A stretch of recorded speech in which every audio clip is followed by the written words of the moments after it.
Gold is almost never found where people live easily.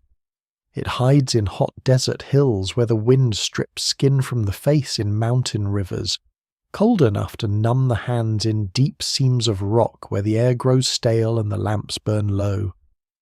Long before armies march for it, long before kings stamp their faces onto it, gold waits in places that already feel hostile to ordinary life. It lies in dust, in flakes, in veins, in little, stubborn glints caught between stone and water. A person can pass it 100 times and see nothing. Then one day the sun strikes a pebble in a stream, or a miner cracks open a pale seam, and something impossibly warm shines back from the earth. That moment is quiet. It does not sound like war. It does not look like empire. It may begin with a hand reaching into mud. Yet from such small discoveries human history bends. Gold is strange because it does not behave like most things people actually need. It cannot feed a village. It cannot be shaped into a strong sword. It is too soft for a plough, too rare for a roof, too heavy to ignore, and too beautiful to treat as ordinary. Its usefulness is almost insulting at first glance. A farmer starving beside a golden cup would still need grain. A soldier carrying a golden blade would be foolish. A family freezing in winter would rather have firewood than a shining ornament. And still, across thousands of years, people cross deserts, invade valleys, enslave enemies, drain rivers, dig mountains hollow and burn cities, because this metal carries a meaning that grain and wood do not. Before we go deeper, take a moment to like the video and subscribe if this is the kind of history and mystery you enjoy. The mystery is not simply that people valued gold. Many things have value. Salt preserves meat. Copper makes tools. Iron changes agriculture and war. Obsidian cuts sharper than early metal. Cattle reproduce. Land produces harvests. Water keeps people alive. But gold is different because it seems to gather invisible power around itself. It becomes a sign that someone does not merely survive but commands. It belongs to gods, chiefs, kings, temples, tombs, warriors, conquerors, merchants, brides, priests, and the dead. It moves from hand to hand as wealth, but also from world to world as offering. It is buried with bodies. It is hammered into masks. It is raised in palaces. It is hidden in sanctuaries. It is melted after conquest. It is counted in tribute. It is stolen in the name of glory, faith law, revenge, discovery, and civilization. The first wars fought for gold are difficult to see clearly because they begin before writing gives us names. The evidence remains incomplete, and scholars still debate how much early violence was directly caused by precious metals rather than land animals, roots, or prestige. But what survives in the archaeological record suggests that gold did not wait for coinage or empire before becoming dangerous. Long before it becomes money, it becomes a marker of difference.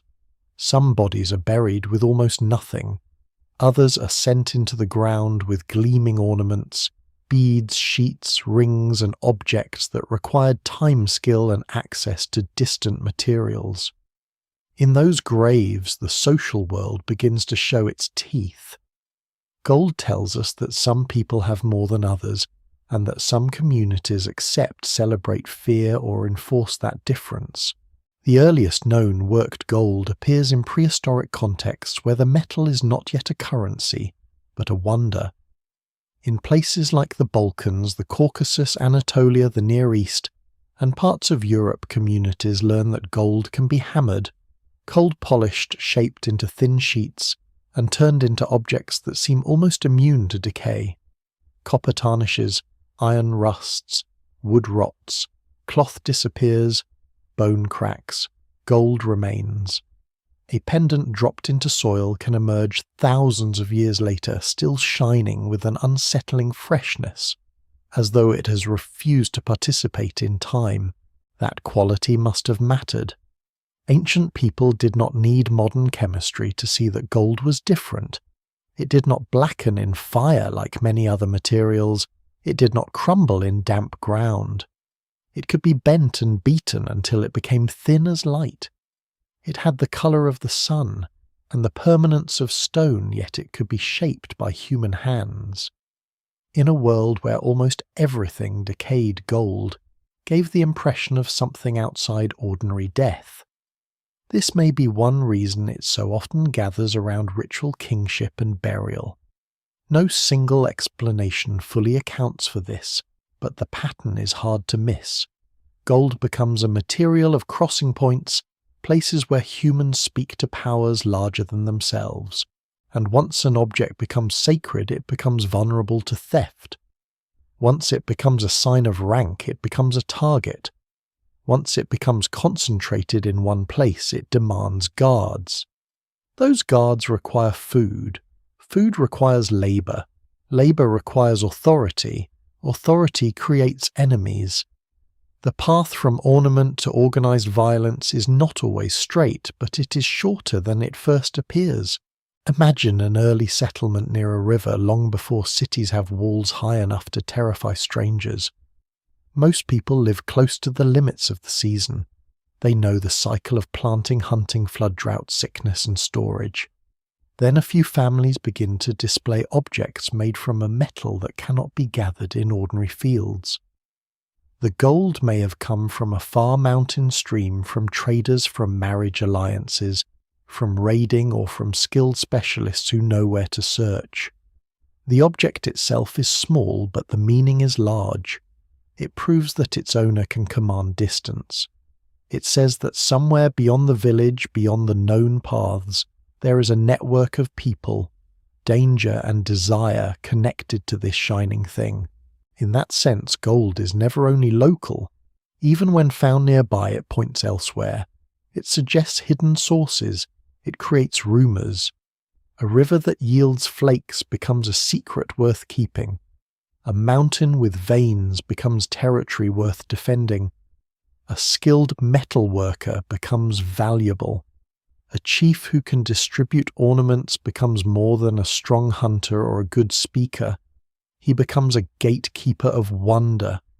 A temple that collects gold becomes not only a holy place, but a storehouse. And a storehouse in human history is an invitation. The surprising thing is that gold may have encouraged violence not because it was practical, but because it was concentrated value before value had a universal language. A herd can wander, die, or be stolen only with effort. Grain is bulky and spoils. Land cannot be carried away. But gold is dense. A small amount can represent many days of labour, many alliances, many obligations. It can move with a warband. It can be hidden under a floor. It can be buried and recovered. It can be melted down so that its previous identity disappears.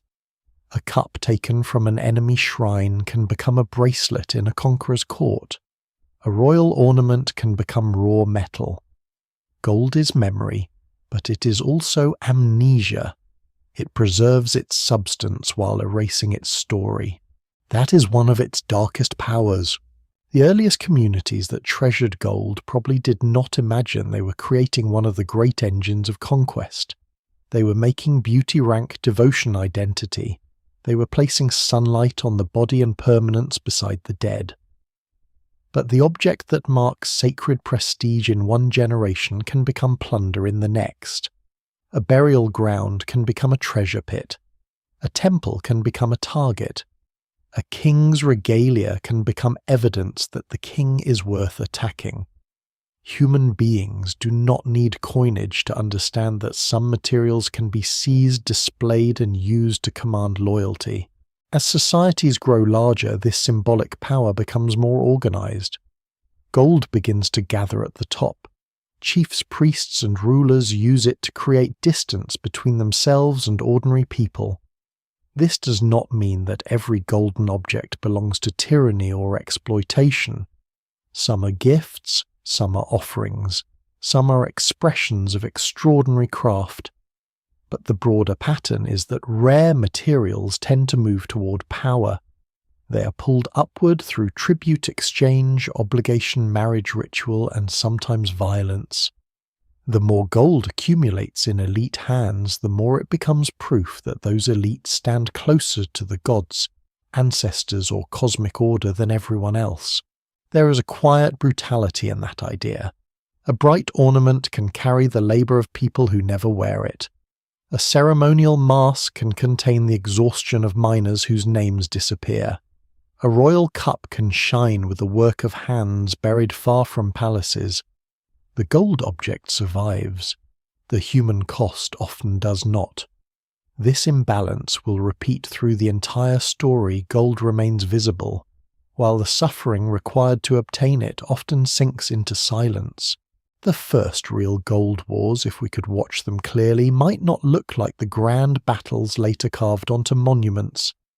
They may look like raids at dawn, ambushes along mountain tracks, attacks on caravans, hostage-taking forced labor, or the quiet expansion of one chiefdom over another, because a valley contains a promising stream.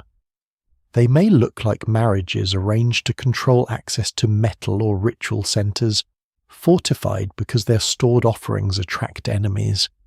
They may look like miners pushed farther into dangerous terrain because local deposits are exhausted. They may look like communities guarding knowledge as fiercely as walls. This is where gold begins its long relationship with geography. It does not spread evenly across the earth. That unevenness matters. If every village had equal access to it, gold might still be beautiful, but it would not create the same hunger. Instead, deposits cluster in particular landscapes: river gravels, ancient mountain belts, desert veins, volcanic zones, and deep geological scars left by processes far older than humanity. The metal that helps build empires is born in cosmic and planetary violence long before people appear. Heavy elements form in extreme events, then become locked into Earth's crust, shifted by heat, pressure, erosion, and water. By the time humans find them, they are encountering the afterlife of forces beyond imagination. Ancient people did not know that deep history, but they understood the practical result. Gold had places. Some lands possessed it, others wanted it. From that imbalance, trade could grow, but so could war. The moment a ruler realizes that controlling a gold source means controlling tribute soldiers, craftsman diplomacy, and divine display, the metal becomes strategic. It is no longer only beautiful, it becomes infrastructure for authority. Still, gold alone does not cause war in a simple way. People fight over fear, honor-land survival, religion, revenge, hunger, ambition, and the momentum of past violence. Gold enters that mixture as an accelerant. It gives conquest a visible reward. It allows rulers to pay followers, reward loyalty, and impress rivals. It gives soldiers something they can understand at once. It turns distant campaigns into stories of wealth. It gives priests offerings, kings regalia, and treasuries reserves. It makes power shine. That sheen matters because rule is never only force, it is performance. A ruler covered in gold appears transformed. A temple roof flashing in sunlight tells visitors that the gods favor this place. A burial mask suggests that death itself can be answered with radiance. A golden throne separates the seated body from ordinary earth. Such objects do political work. They make hierarchy feel natural, sacred, ancient, inevitable. The weapon may keep people obedient, but gold helps convince them that obedience belongs to the order of the world, and yet every display contains risk. The brighter the treasure, the farther its rumor travels. Somewhere beyond the border, someone hears of a shrine heavy with offerings, a king buried with ornaments, a river that glitters after floods, a desert province sending tribute in rings and dust. The story changes as it moves. A modest mine becomes an endless mountain of gold. A treasury becomes a dream. An enemy becomes not just a rival, but a keeper of wealth that destiny seems to demand be taken. This is the beginning of the pattern that will echo through Egypt, Nubia, Persia, Greece, Rome, West Africa, the Americas, and the empires of the sea. Gold does not merely sit inside history. It helps organize imagination. It teaches rulers to see landscapes as sources, people as labor rivers, as treasure channels, mountains as vaults, and foreign kingdoms as locked rooms waiting to be opened. It gives conquest a color. The first section of this story therefore begins not with a famous battle, but with a transformation in the human mind. A soft yellow metal becomes more than matter. It becomes a promise. The promise says that wealth can outlive the body, that power can be made visible, that the favor of gods can be worn, that distance can be commanded, that enemies can be stripped of their glory and turned into someone else's splendor. It is a promise built partly on beauty and partly on violence. Gold's earliest history is not fully recoverable. The evidence remains scattered, a burial here, a worked bead there, a mining scar, a trade route, a hoard hidden and never reclaimed. But what survives in the record suggests that by the time the first great kingdoms rise, the human relationship with gold is already old, already complicated, already dangerous. The metal has passed through hands that left no writing. It has crossed landscapes whose names are lost. It has entered graves where the dead still wear it better than the living ever could. And as villages become towns, towns become kingdoms, and kingdoms begin to look beyond their borders, gold waits for its next role. It will no longer be only a sacred ornament or a sign of rank. It will become tribute measured by officials, treasure guarded by soldiers, wealth demanded from conquered lands. Rivers will carry it. Deserts will hide it.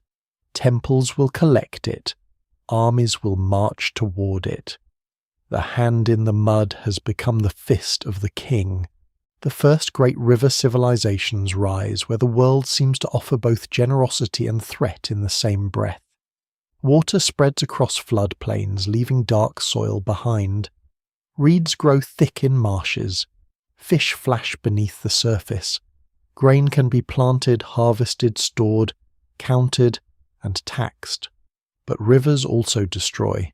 They change course without apology. They drown fields, erase paths, rot foundations, and remind every settlement that human order is always temporary beside moving water.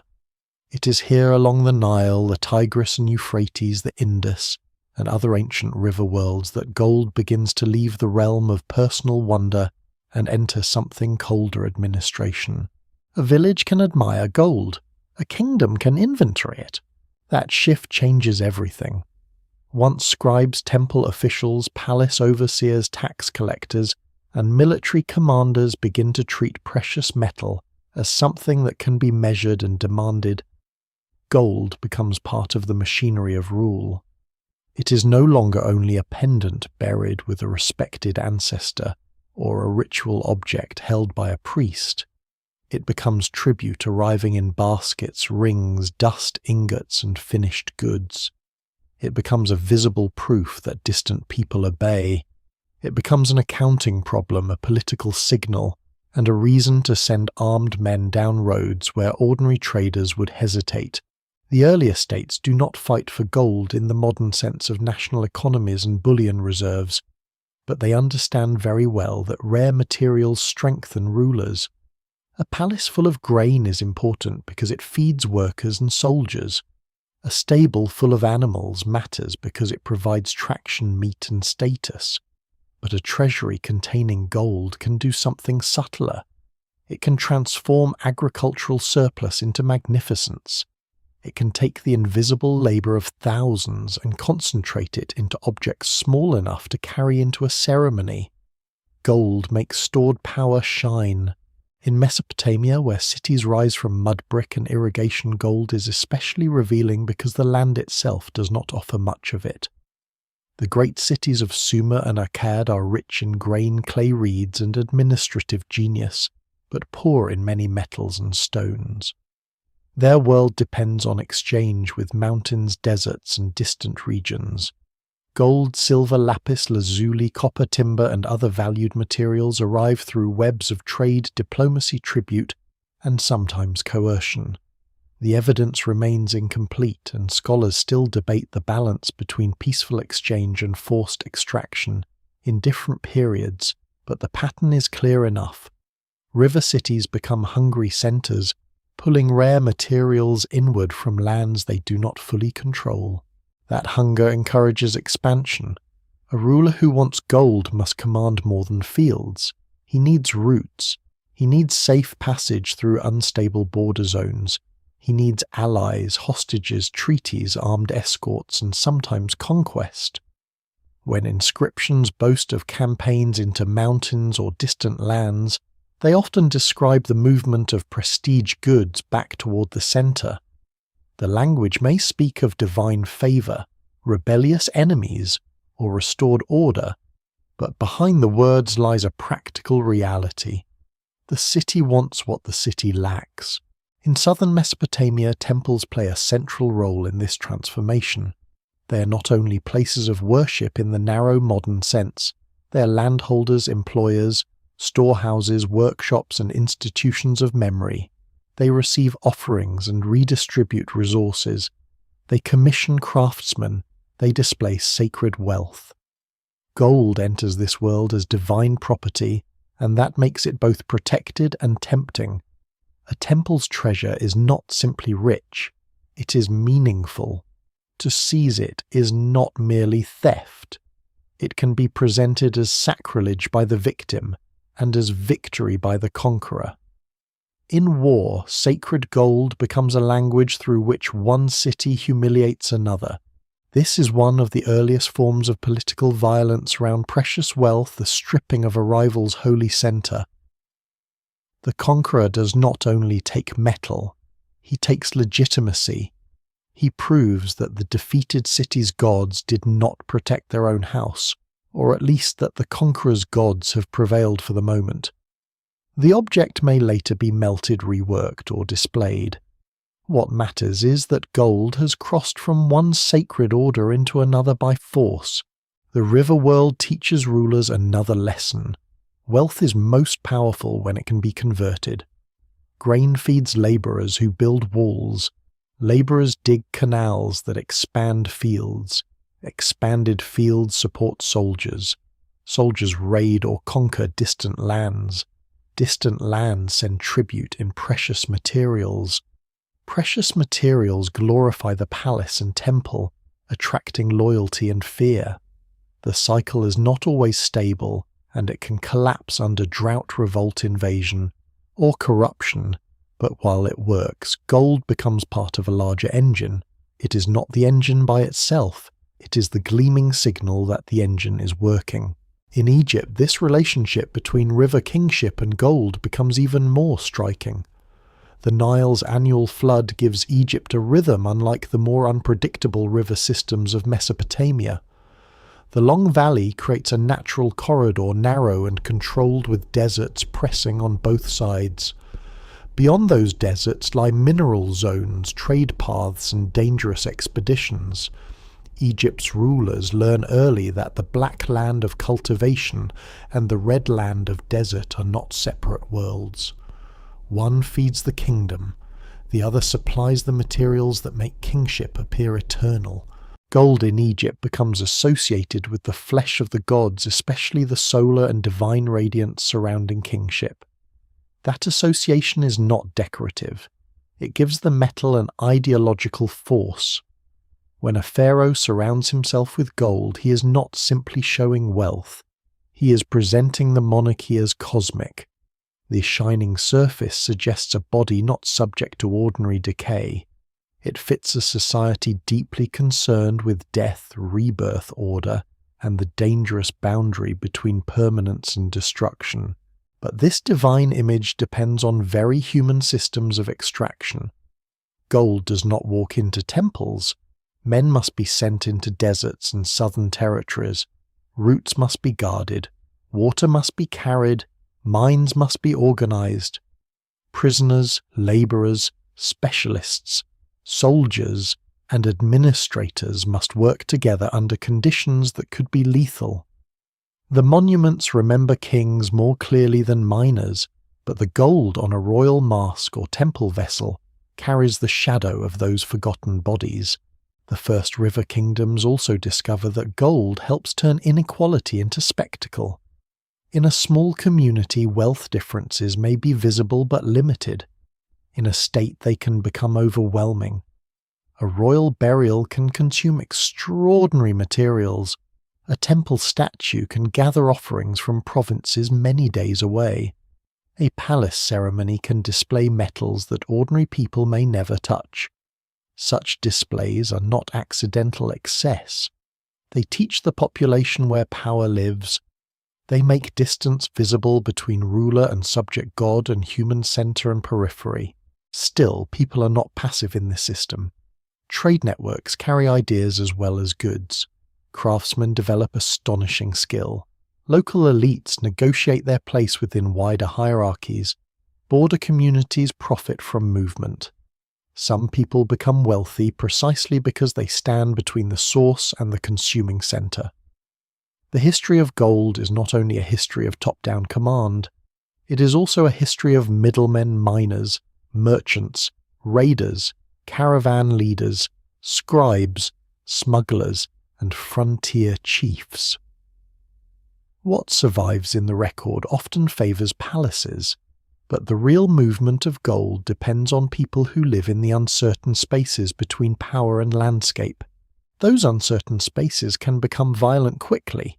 A gold route is not merely a road. It is a chain of water sources, passes, river crossings, storage points, and human agreements.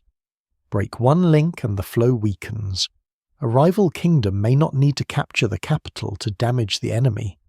It can raid caravans, seize border forts, turn local chiefs, block desert wells, or attack mining camps. In this way, gold helps expand the geography of war. Fighting moves beyond city walls and farmland into deserts, mountains, and trade corridors. There is a lesser-known truth hidden here. Many early wars for gold are probably disguised in surviving records as wars for order. Ancient royal inscriptions rarely admit naked greed. They speak of rebels, enemies, barbarians, divine commands, restored justice and rightful rule. A campaign to secure mines may be described as a punishment of disorderly border people. A raid for tribute may become the restoration of cosmic balance. A conquered region rich in precious resources becomes in official language a land brought under proper authority. The gold is there in the lists of tribute in the temple, donations in the objects that appear afterward, but the motive is often wrapped in sacred or political vocabulary.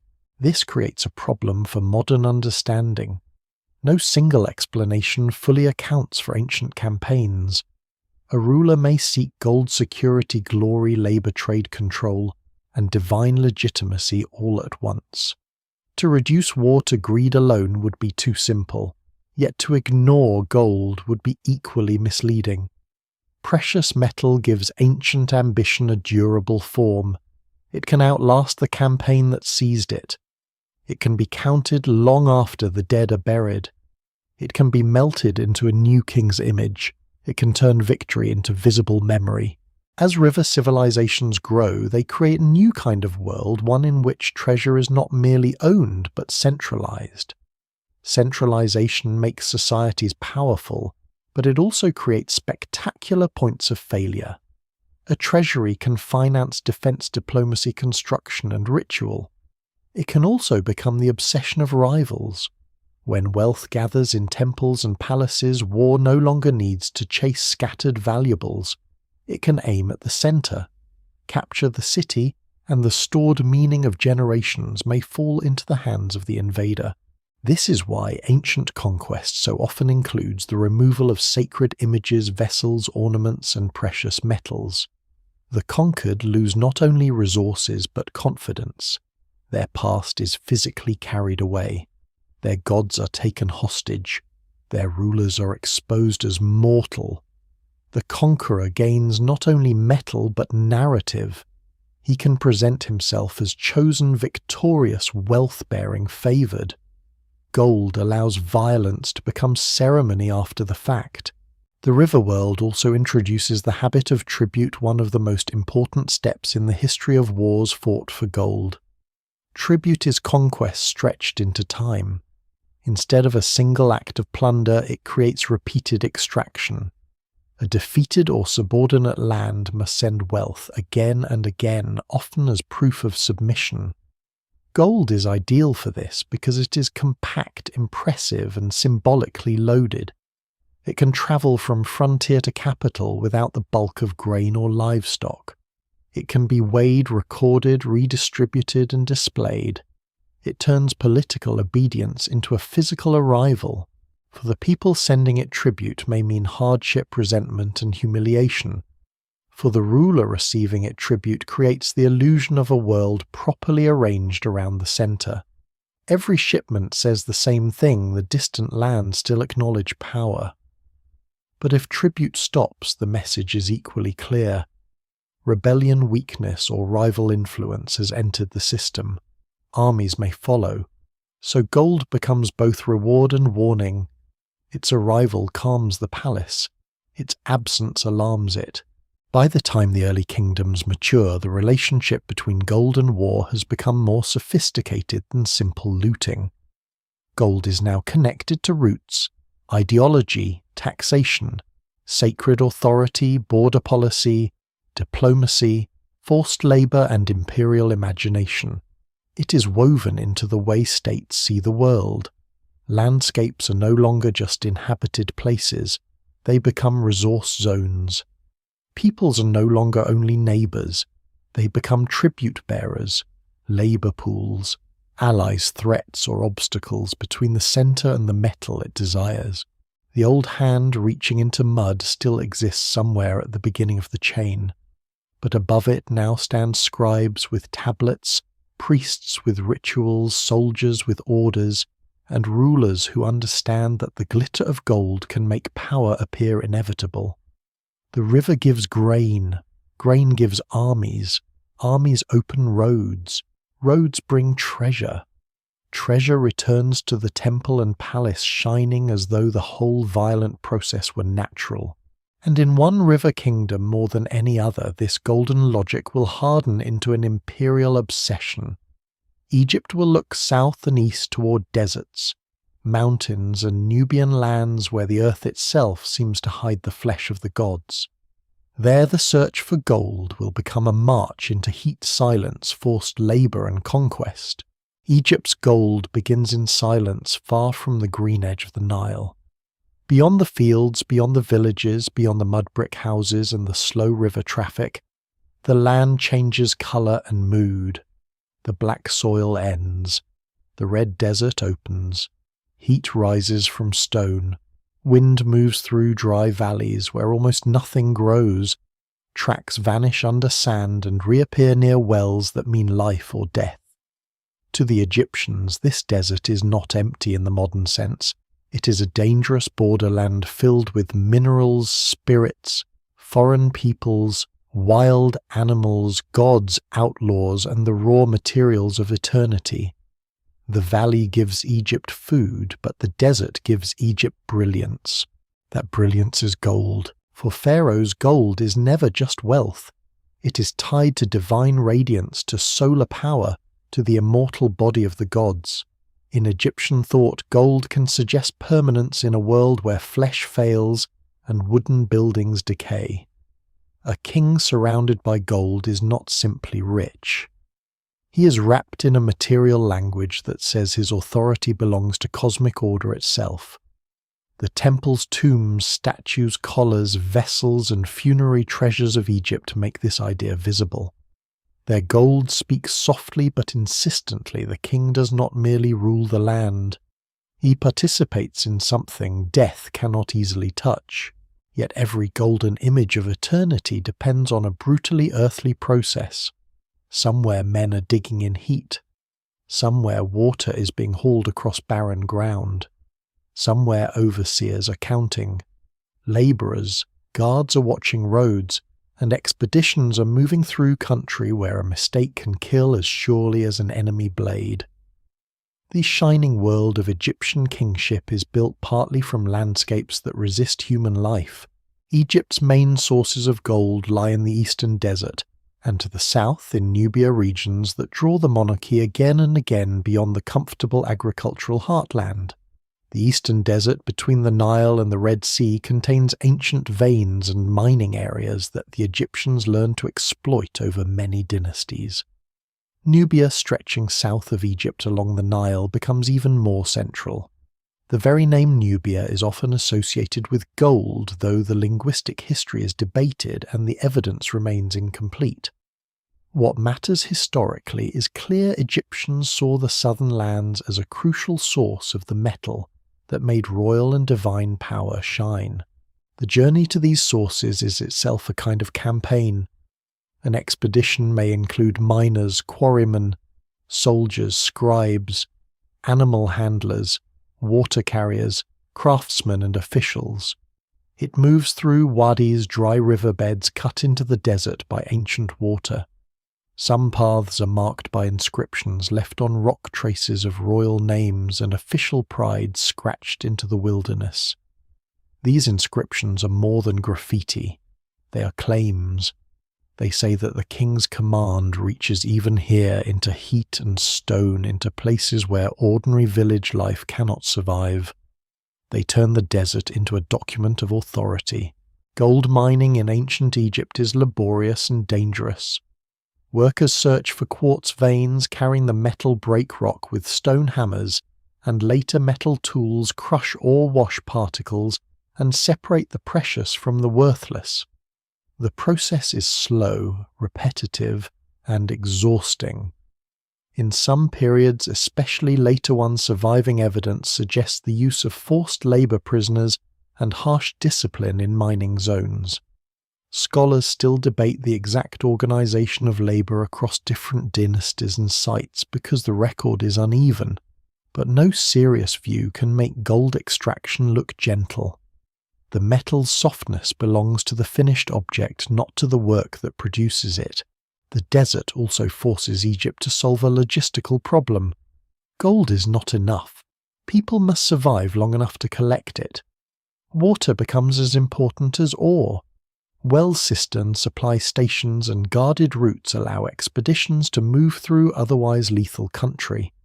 A mine without water is almost useless. A route without security becomes a trap.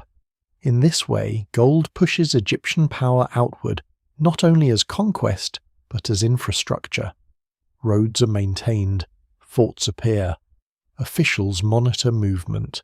The state learns to project itself through chains of supply. This is one of the less glamorous truths behind ancient splendour. Gold requires administration before it becomes art. The familiar beauty of Egyptian jewellery and funerary treasure hides an entire world of accounting. How many men are sent? How much grain is issued? How many donkeys carry water? How much ore is collected? How much metal reaches the treasury? How much is dedicated to a temple? How much disappears along the way? A pharaoh's gold is not merely found. It is organized into existence. The south draws Egypt even more deeply into war. Nubia is not an empty gold field waiting for Egyptian hands. It is home to peoples, settlements, traditions, chiefs, kingdoms, trade networks, and military power of its own. Egyptian texts often describe southern peoples through the language of domination as foreign enemies subdued by the king. But this is the voice of empire speaking about those it wants to control. What survives in archaeology suggests a far more complex frontier.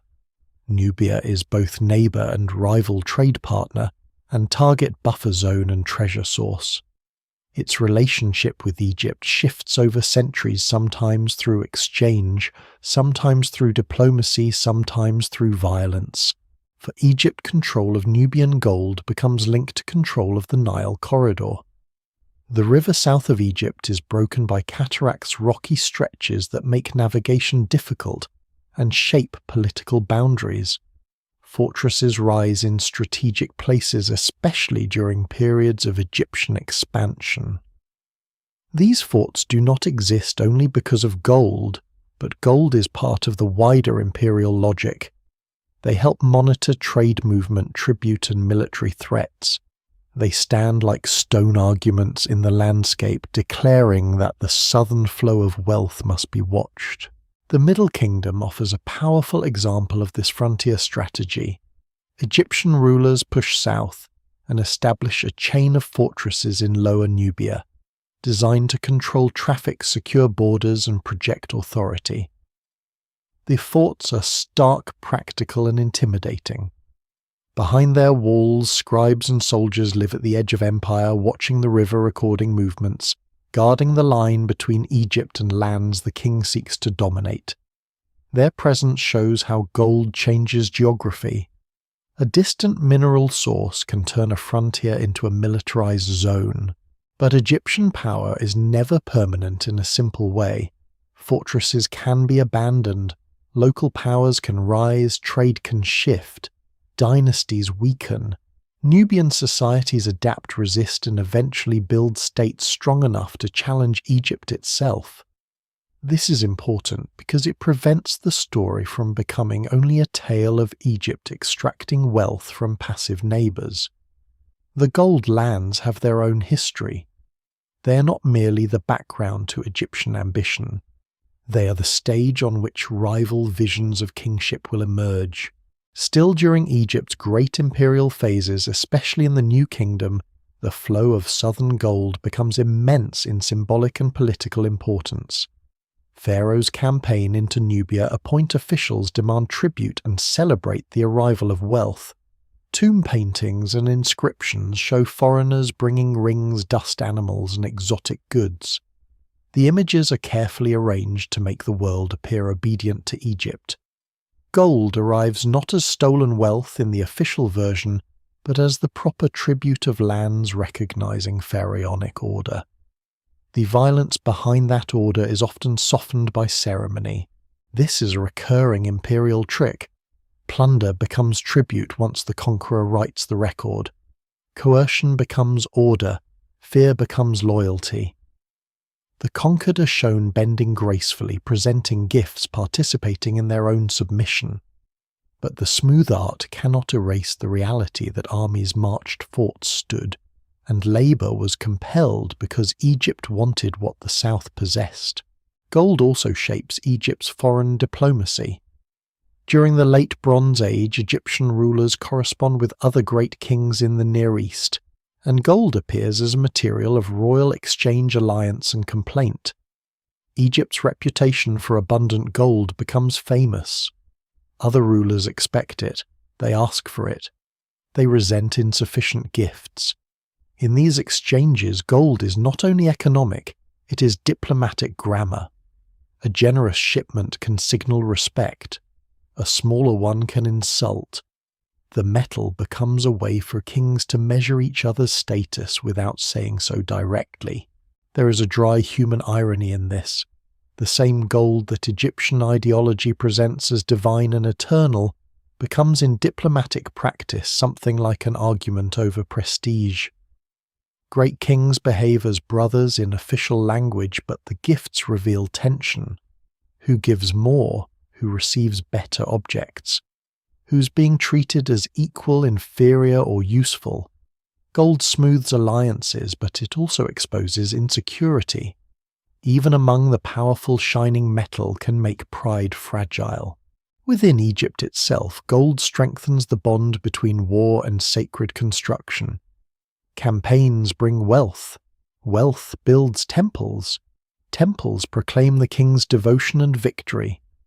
The gods receive offerings made possible by conquered lands, and the temples then reinforce the ideology that justified conquest in the first place. This loop is central to Egyptian imperial power. A king defeats enemies because he upholds cosmic order. The spoils of victory are dedicated to the gods. The gods richly honoured confirm the king's legitimacy. No single explanation fully accounts for every campaign, but this religious political cycle gives conquest a holy frame. And yet the human cost remains largely outside the frame.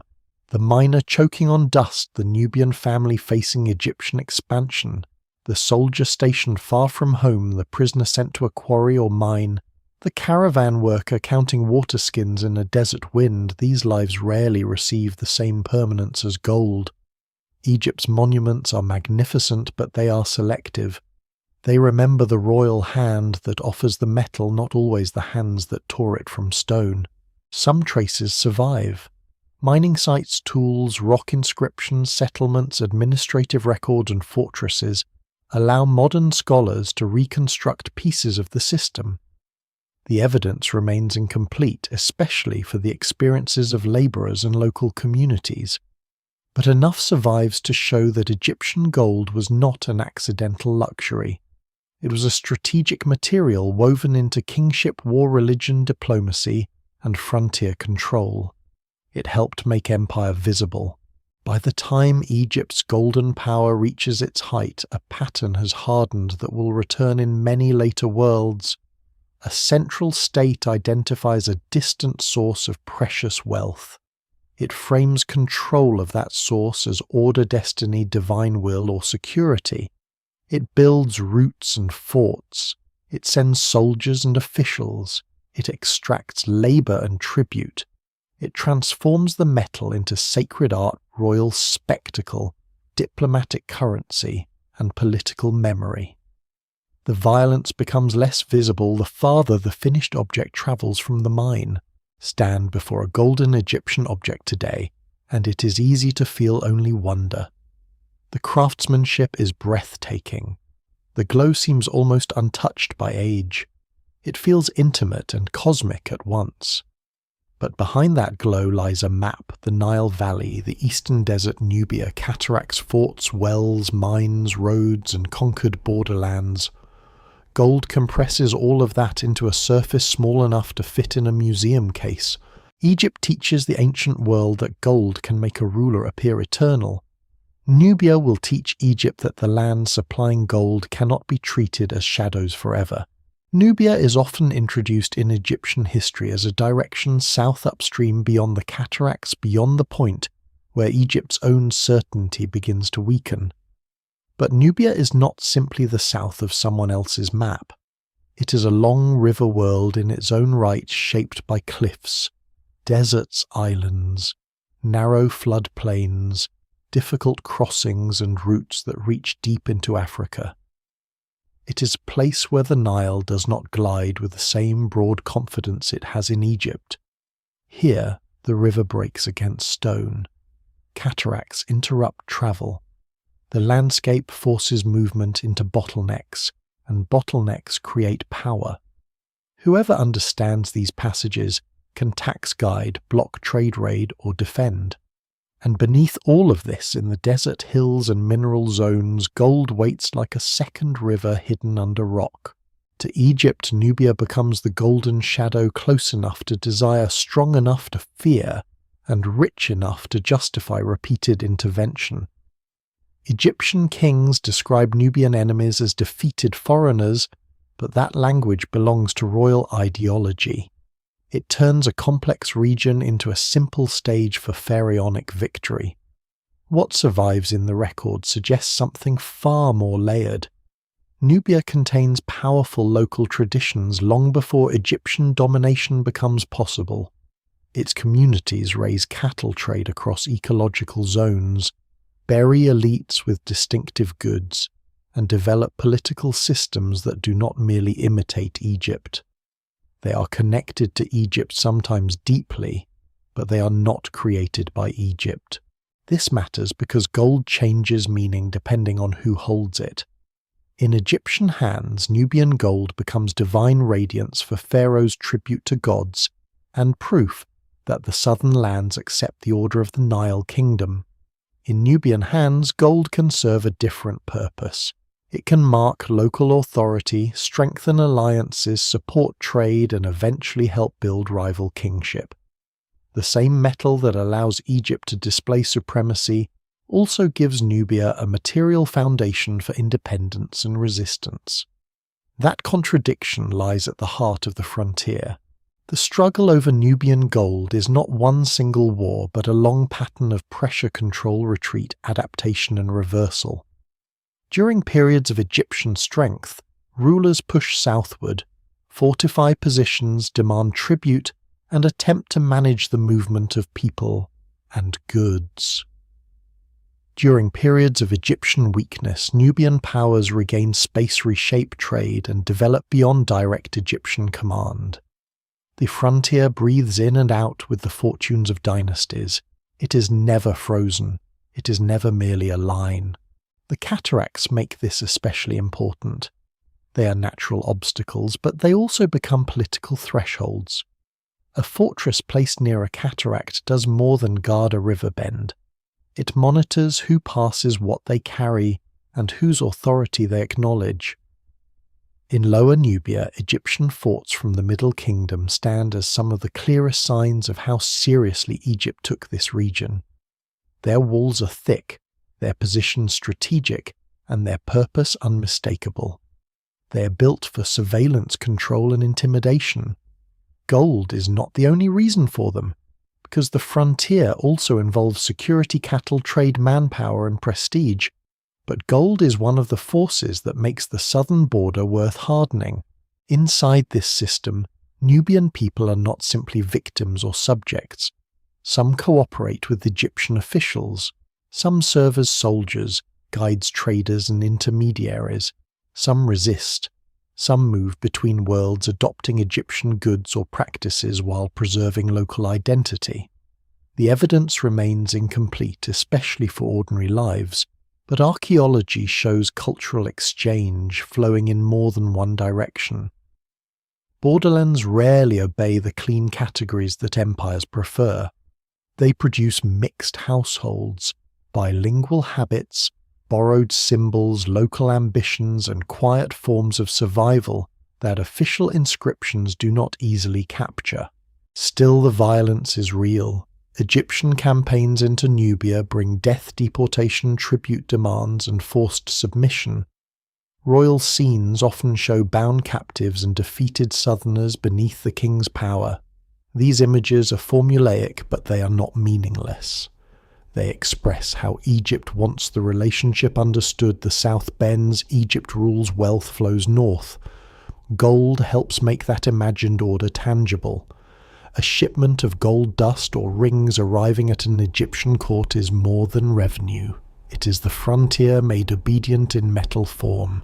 Yet the longer the story unfolds, the less obedient Nubia becomes. One of the most important surprises in ancient African history is that Nubia does not remain permanently under Egyptian domination.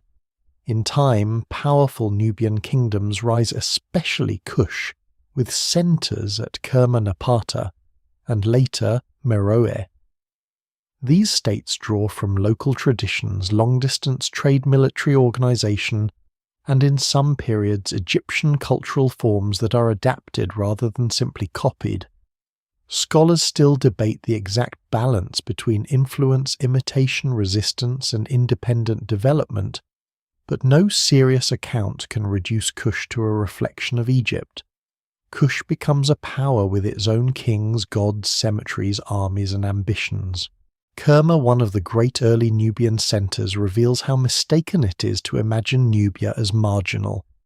Its monumental mud brick structures, rich burials, and strategic position show a society capable of organising labour and commanding regional networks.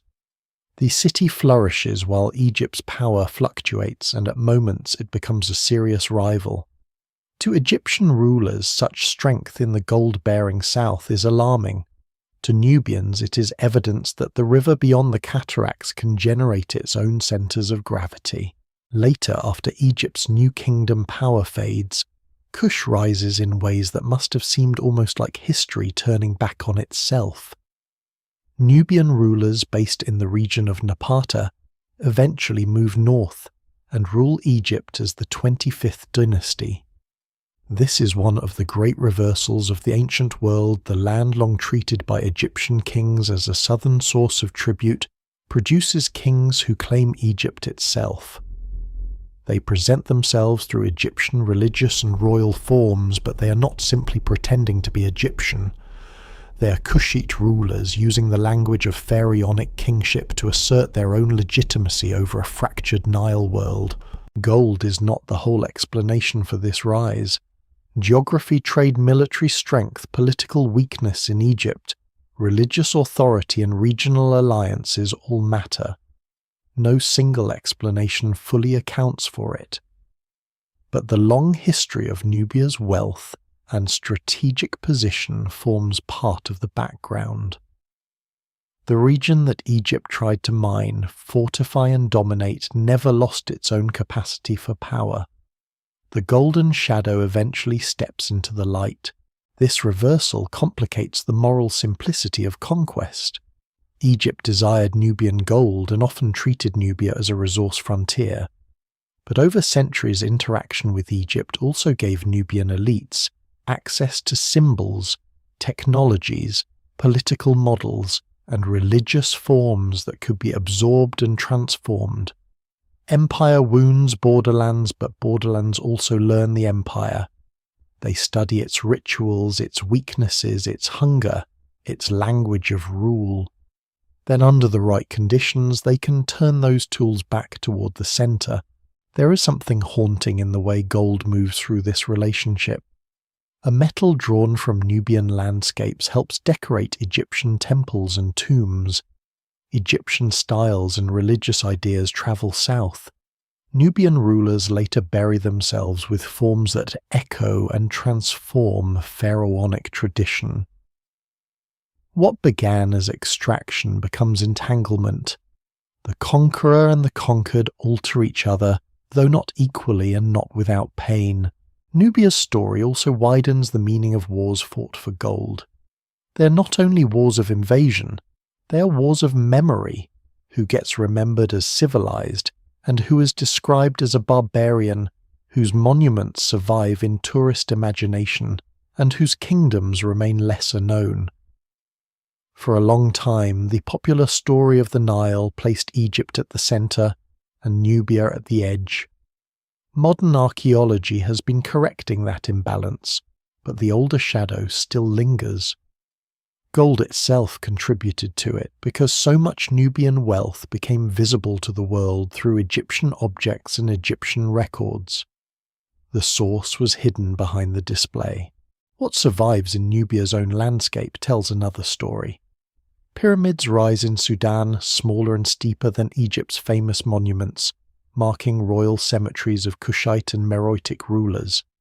Temples' inscriptions, burial goods, settlement remains and mining traces show a long civilization tied to the Nile but not swallowed by it. The region is not a footnote to Egyptian glory. It is one of the deep engines of African antiquity, and here the mystery sharpens. Gold can build the image of eternal rule, but it cannot guarantee eternal control. Egypt extracts it, fights for it, organizes roads toward it, and wraps kings in its radiance. Nubia supplies much of that brilliance, but Nubia also survives, adapts, and rises. The metal that seems to flow north with submission also nourishes powers in the south. It binds enemies together in a relationship neither can fully command. The golden shadow is therefore not shadow at all. It is a mirror. Egypt looks south and sees wealth, danger, and divine metal.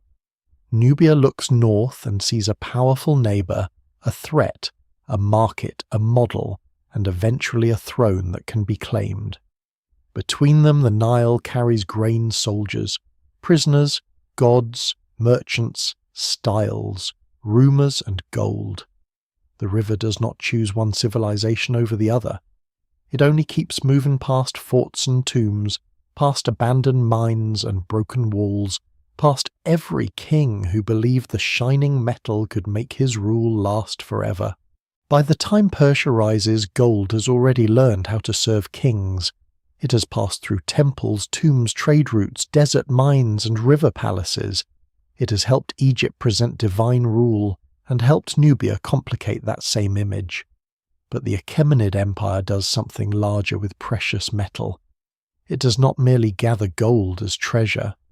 It builds a system in which conquered lands become measured streams of wealth, flowing toward an imperial center that stretches farther than any earlier Near Eastern power had managed to hold for long.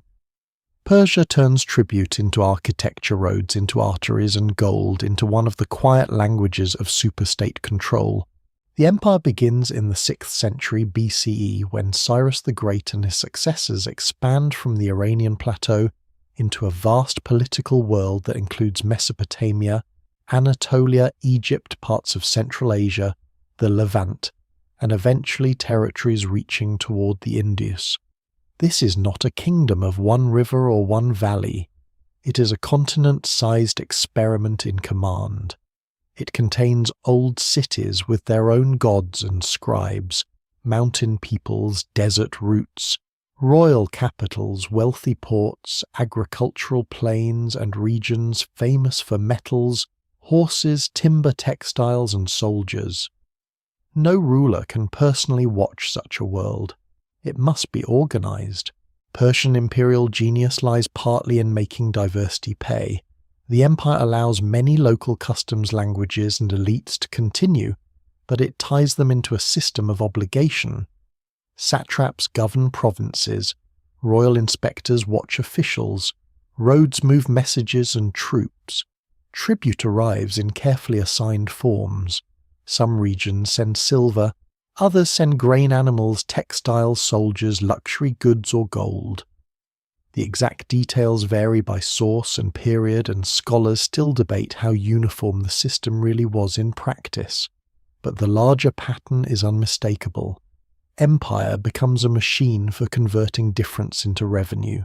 Gold enters this machine as prestige, reserve, reward, and warning. The Persian king does not need every subject to become Persian in culture. He needs them to remain legible to power. They must be countable. Their land must be accessible. Their tribute must arrive. In that sense, gold becomes a proof of reach.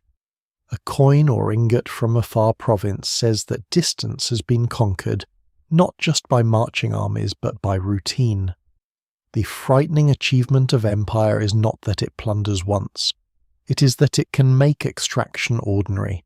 The Achaemenid court stages this reality with remarkable care. At Persepolis, reliefs show delegations from across the empire bringing gifts or tribute to the king. The figures are carved with regional details, clothing animals, vessels, weapons, and offerings. The scene is orderly, almost calm. Nobody appears to be dragged in chains. The empire presents itself as a harmonious procession of peoples, willingly acknowledging royal greatness. But stone has its own diplomacy. These images are not neutral descriptions. They are political theatre. They turn obligation into beauty. They make submission look like ceremony.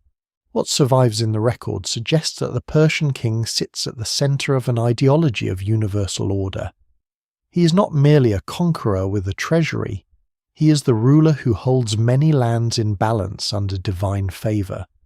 Rebellion is therefore framed as disorder. Tribute becomes the proper rhythm of the world restored. As in Egypt, official language softens force into cosmic and political necessity. The gold arriving at the palace does not announce itself as pressure placed on farmers, miners, merchants, and local rulers. It arrives as proof that the empire is whole. Yet the empire's hunger for tribute has a hard edge. A province that fails to pay or rebels against satrapal control risks military punishment. The royal road that carries messengers can also carry armies. The administrative network that counts wealth can locate disobedience. Gold helps sustain the very force that protects the flow of gold. It rewards soldiers, officials, loyal elites, and craftsmen. It decorates court life. It finances construction. It strengthens diplomacy. It makes the king's generosity possible. And royal generosity is never merely kindness. It is a technique of rule. One of the most famous Persian uses of gold appears in coinage, especially the gold daric associated with Darius I. Coinage did not begin with Persia, and the earliest coins are usually linked to Western Anatolia, especially Lydia, where electrum and later gold and silver coinage transformed how value could be standardized and moved. Persia inherits and expands this monetary world after conquering Lydia. The daric becomes a high-value gold coin associated with royal authority, while silver coinage circulates more broadly in many regions. The evidence remains incomplete for exactly how coins functioned in every part of the empire, but their existence marks an important shift. Gold can now carry the image and guarantee of imperial power in a compact, repeatable form. A coin is not just metal. It is trust made portable, backed by force. Its weight and purity matter, but so does the authority stamped onto it. A daric does not need a long inscription to speak. Its image of a royal figure, often interpreted as the king or royal hero in martial pose, tells the holder that value flows from the great king's world. The coin can pay mercenaries reward service and move across markets. It can cross borders with less drama than an army, but with some of the same consequences. Gold has become more fluent. This fluency matters because Persia's wars are expensive. Maintaining garrisons, roads, palaces, fleets, and campaigns requires immense resources. When the empire turns westward toward the Greek world, money becomes a weapon as much as spears and ships. Persian kings and satraps learn that Greek politics can be influenced by subsidies, gifts, and payments. City-states that speak proudly of freedom may still need funds to build fleets, hire soldiers, or outlast rivals. Persian gold can encourage alliances, deepen divisions, and keep enemies from uniting too comfortably. There is a lesser-known violence in this: a treasury can shape a battlefield before soldiers arrive. Greek sources often portray Persian wealth as excessive, softening, corrupting, or dangerous. Such descriptions are never innocent. They reflect Greek anxieties as much as Persian realities. To many Greeks, Persia becomes the great wealthy other, a world of palaces, royal roads, immense armies, and gold powerful enough to tempt free men away from civic virtue. But this moral contrast is partly propaganda. Greek cities themselves are no strangers to greed, tribute, slavery, plunder, or silver mines. The difference is scale. Persia shows what happens when wealth extraction becomes imperial habit across enormous distance. The Persian appetite for tribute also reveals a paradox at the heart of empire. The more lands Persia controls, the more resources it can claim. But the more resources it claims, the more administration and coercion it needs. The system is powerful, yet heavy. Local elites may cooperate because empire rewards them, but they may also resent demands.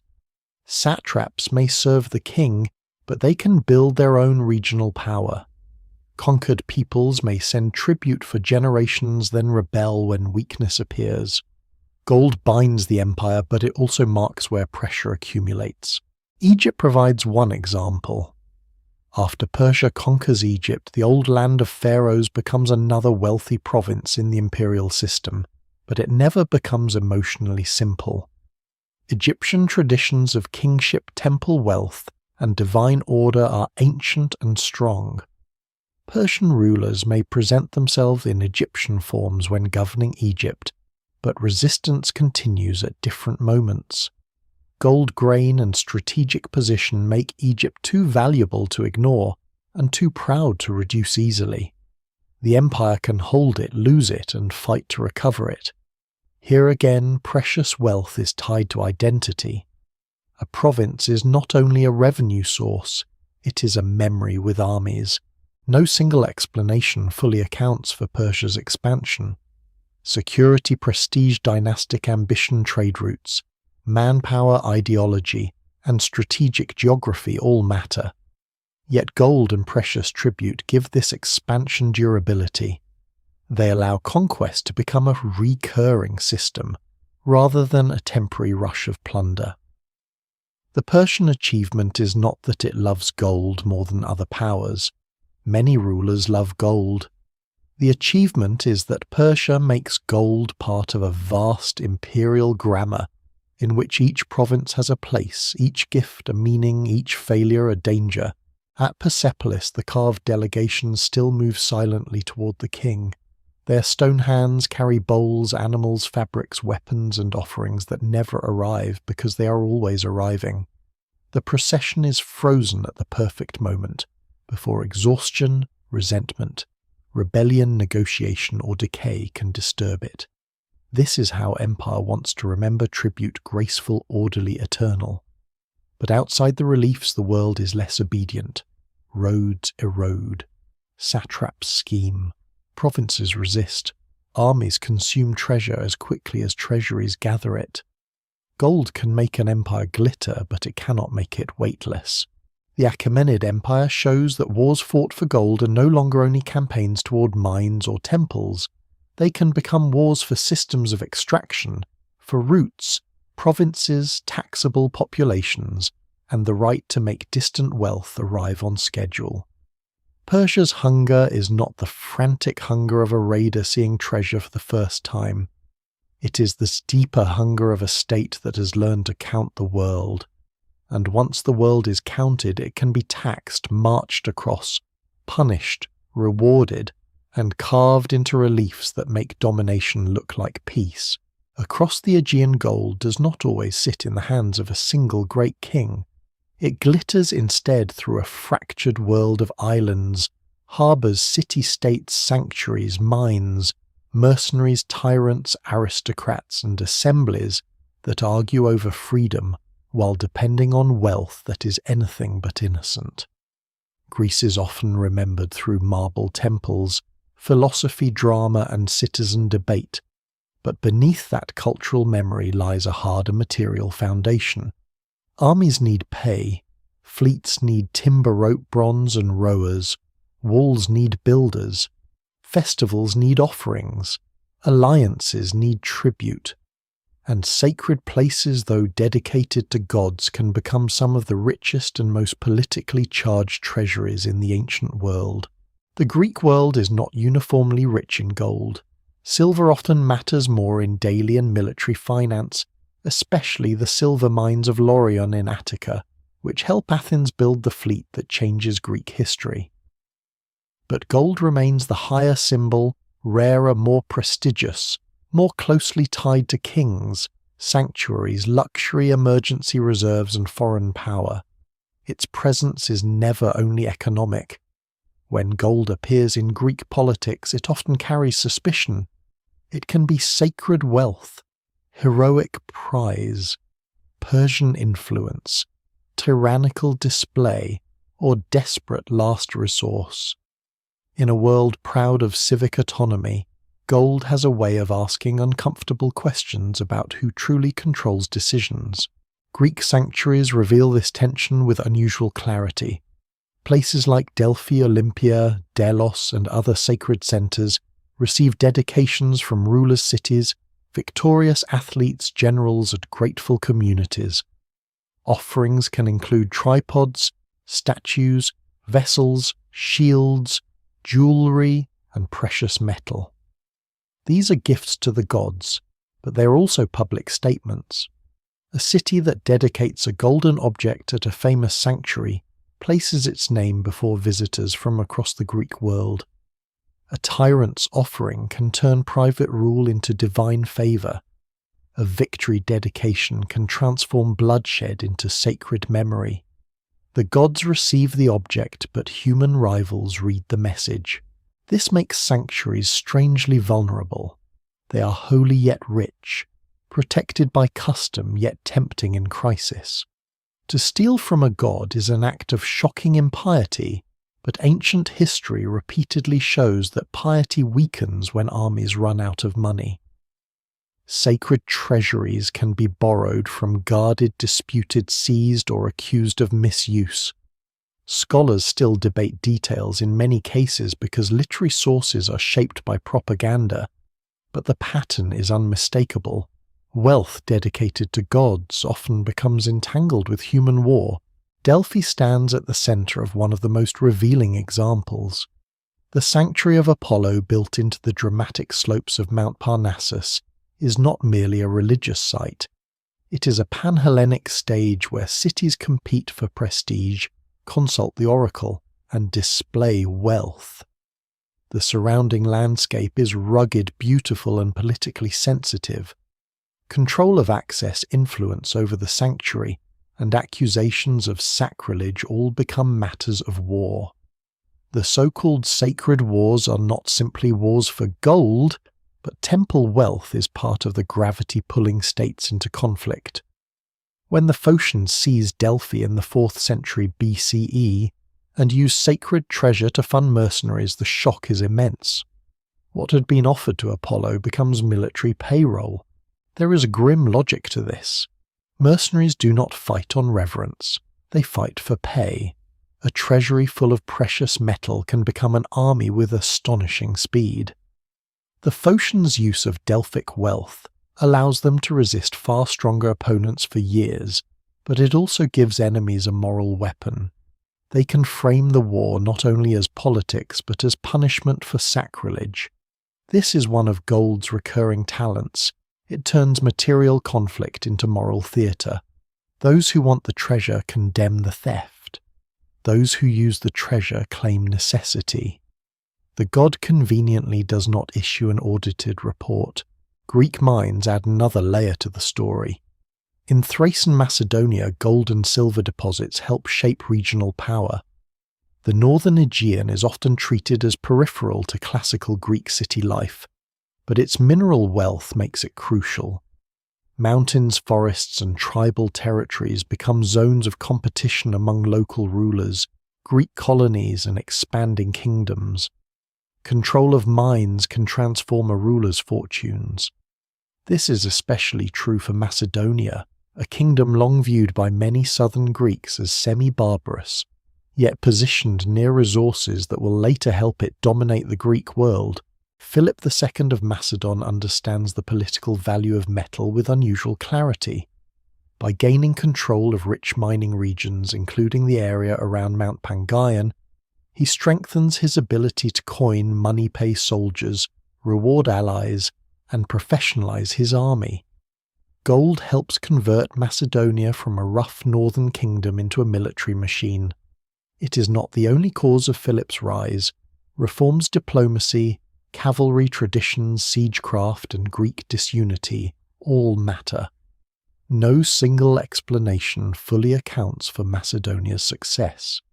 But without mineral wealth, the transformation is harder to imagine. Ideals may inspire speeches, but soldiers still need wages. This creates a bitter irony for the Greek city-states. Many of them fear Persian gold as a corrupting foreign influence, yet Macedonian gold proves even more immediately dangerous. It does not arrive as an exotic eastern temptation. It comes from the north, from a Greek-adjacent king who speaks the language of alliance while building the capacity for domination. Philip can fund diplomacy as well as war. He can support friendly factions, hire experts, keep troops in the field, and use wealth to soften resistance before battle. A coin can sometimes enter a city more easily than an army. Greek political culture is deeply aware of bribery, influence, and betrayal. Orators accuse rivals of taking foreign money. Cities debate whether leaders serve the public or a hidden paymaster. Some accusations are certainly exaggerated, but they reveal a real anxiety gold can cross walls that soldiers cannot. It can enter councils, private houses, and friendships. It can make a free decision look free while quietly bending it. In this sense, wars fought for gold are also wars fought with gold. The metal is not merely the prize at the end of conflict. It is one of the weapons used before conflict begins. Athens offers another important contrast because its greatest material foundation is silver rather than gold. The Laurian mines, worked by enslaved labourers under brutal conditions, help finance the Athenian fleet before the Persian invasion. That fleet becomes decisive at Salamis, where Greek resistance survives in large part because Athens has invested mining revenue into naval power.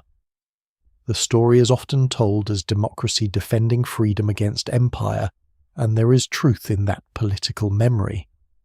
But beneath the triremes lies forced labour underground. The freedom of citizens is supported by the unfreedom of many others. The evidence is not hidden, it is simply less celebrated. This matters for the wider story because it shows that precious metal can sustain very different political systems. It serves kings, temples, oligarchies, tyrants, democracies, and empires. The moral identity of the state does not purify the mine. A city may speak beautifully about liberty while extracting wealth through slavery. A sanctuary may speak of holiness while storing wealth that later pays soldiers. A ruler may condemn Persian luxury while using northern gold to buy Greek futures. Gold does not care what story is told above it. The Greek world also turns plunder into commemoration with particular artistry. After victories, captured arms and wealth may be dedicated to gods. Spoils become statues, tripods, inscriptions, and temple ornaments. The defeated enemy's material strength is transformed into sacred proof of the victor's excellence. A battlefield does not end when the bodies are removed. It continues in bronze and gold displayed where future generations can see who prevailed. Memory becomes a curated treasury, yet the record remains uneven. Much sacred metal has been melted, stolen, recycled, or lost. The gold that survives is only a fraction of what once moved through Greek hands. Ancient authors describe treasures that no longer exist, and sometimes their numbers may be exaggerated. Archaeology can confirm patterns, but not always totals. What survives in the record suggests a world where precious wealth is constantly being transformed from mine to coin to wage to army to plunder to dedication back to war chest in moments of crisis. This circular movement gives Greek gold its dramatic force. It is never still for long. Even when placed before a god, it remains part of human politics. Even when stamped as coin, it carries the shadow of mines and slaves. Even when praised as a noble dedication, it may have begun as someone else's loss. The sacred and the violent are not opposites here. They are often successive stages in the life of the same metal. By the late 4th century BCE, the old balance of the Greek world is breaking. City-states still argue fiercely over autonomy, honor law and memory, but power is shifting toward those who can sustain larger armies and longer campaigns. Sacred treasuries, silver mines, Persian subsidies and Macedonian gold all reveal the same hard truth. Political ideals survive only when they can be financed. Philip of Macedon grasps this. His son will inherit not only an army but the financial logic behind it. And beyond the Aegean, Persia still holds treasures beyond anything the Greek cities can easily imagine. Gold and silver accumulated from generations of tribute wait in royal centres, guarded by the empire that once used wealth to influence Greek affairs. When Alexander crosses into Asia, he does not merely chase glory or revenge. He marches toward the stored metal of a world empire. The Greek struggle over sacred wealth and mine revenue is about to widen into something enormous, the capture of an imperial gold machine. Alexander inherits more than a throne. He inherits an army already sharpened by his father's reforms, a kingdom strengthened by Macedonian mines, and a Greek world wounded enough by old rivalries to be forced, persuaded, or frightened into following him. Behind the legend of youth and genius stands a harder structure of money, logistics, and ambition. Philip has built the instrument. Alexander will point it east. The official language of the invasion speaks of revenge for Persia's past attacks on Greece, liberation of Greek cities in Asia Minor, and heroic destiny. Those ideas matter because men do not march for pay alone. But armies cannot eat speeches. They need grain, animals, weapons, ships, engineers, doctors, armourers, siege equipment, and silver for wages. Glory has expenses. When Alexander crosses into Asia in 334 BCE, he enters not only Persian territory, but a system of accumulated wealth older than his own kingdom's rise. The Achaemenid Empire has spent generations gathering tribute from provinces across the Near East, Egypt, Anatolia, Central Asia, and beyond. Its treasuries are not fairy tale piles waiting in caves. They are the stored output of imperial administration taxes, tribute war spoils, gifts reserves, and precious metal collected through a continental system of power. To capture them is not simply to become rich. It is to seize the financial bloodstream of an empire. The early campaign shows how closely war and money travel together. Alexander's army wins battles, but each victory must also produce resources. Cities that surrender may provide supplies. Cities that resist may be plundered or punished. Loyal elites may be rewarded. Mercenaries must be dealt with, either killed, absorbed, released, or paid. The army is a moving society, and like any society, it consumes constantly. What survives in the record suggests that Alexander begins the invasion with significant financial strain. Ancient numbers are debated, and scholars still argue over the exact state of Macedonian finances, but the general picture is clear: the campaign needs Persian wealth almost as soon as it begins. This gives the conquest a dangerous momentum. Defeat Persia and Alexander gains the wealth to continue defeating Persia. Fail and the whole enterprise can become unsustainable. Each captured treasury makes the next march possible. Each victory buys time, loyalty, and ambition. Gold and silver become not merely prizes, but fuel. The farther Alexander goes, the more he depends on the very empire he is dismantling. The Battle of Issus opens the way to a new scale of reward, but it is after Gaugamela and the fall of major Persian capitals that the true magnitude becomes visible. Babylon, Susa, Persepolis, and Ecbatana are not just symbolic centres, they are reservoirs of imperial wealth. The seizure of Susa's treasury and later the enormous stores associated with Persepolis transforms Alexander's position. Ancient sources give staggering figures, and while exact numbers are difficult to verify, there is no doubt that the captured treasure is immense. Gold and silver gathered over generations now pass into Macedonian hands with breathtaking speed. The image is almost too dramatic to trust the young conqueror standing amid the wealth of the great kings, the accumulated tribute of continents suddenly converted into the future of a new empire. But beneath the drama lies a sober administrative fact. Alexander cannot simply admire the treasure. He must move it, guard it, count it, distribute it, mint it, and decide what it means. Treasure captured in a palace is heavy.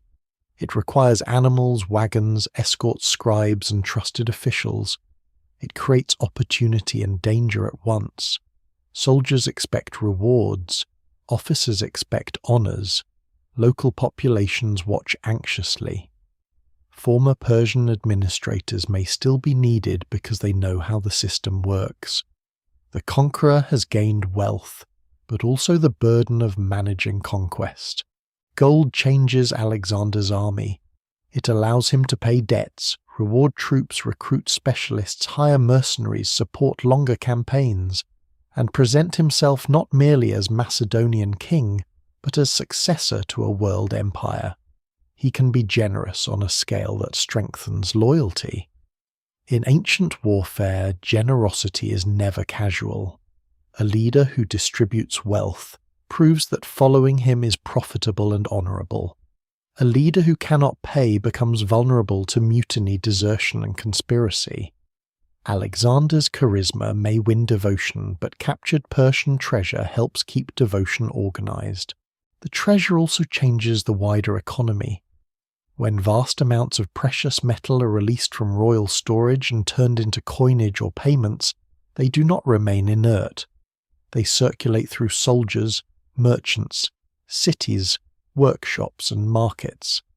The conquest helps spread coinage and monetized exchange across regions, although the process varies greatly from place to place.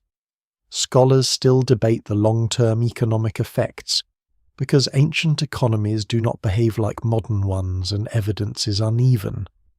But it is clear that Alexander's seizure and redistribution of Persian bullion marks one of the great movements of precious metal in ancient history. What had been concentrated in imperial vaults begins to move through a Hellenistic world of armies, cities, kings, and trade. This is one of the less visible revolutions of Alexander's conquest. The famous battles are over quickly. The money keeps travelling. Gold and silver from Persian treasuries help finance new cities, new armies, new dynasties, and the wars of Alexander's successors. After his death, his generals fight over territory legitimacy, bodies, heirs, and treasure. The empire he has conquered does not become peaceful under a single stable order. It fractures into Hellenistic kingdoms, and those kingdoms continue to use precious metal as the basis of military competition. The captured gold machine does not end war. It multiplies the number of rulers who can afford it. Persepolis stands at the moral center of this story. The city is both ceremonial heart and imperial memory. Its reliefs show the orderly procession of tribute-bearing peoples, a stone vision of empire without anxiety. When Alexander reaches it, he enters the stage on which Achaemenid power has imagined itself eternal. Then comes the burning of the palace, an event ancient sources explain in different ways: revenge for Persian destruction in Greece, drunken impulse political theatre, symbolic closure, or some mixture of these. The evidence remains incomplete, and no single explanation fully accounts for the act. But whatever the immediate cause, the fire becomes one of history's great images of reversal. The place that displayed the wealth of obedient nations is consumed by the army that has seized that wealth. Gold survives fire better than palaces.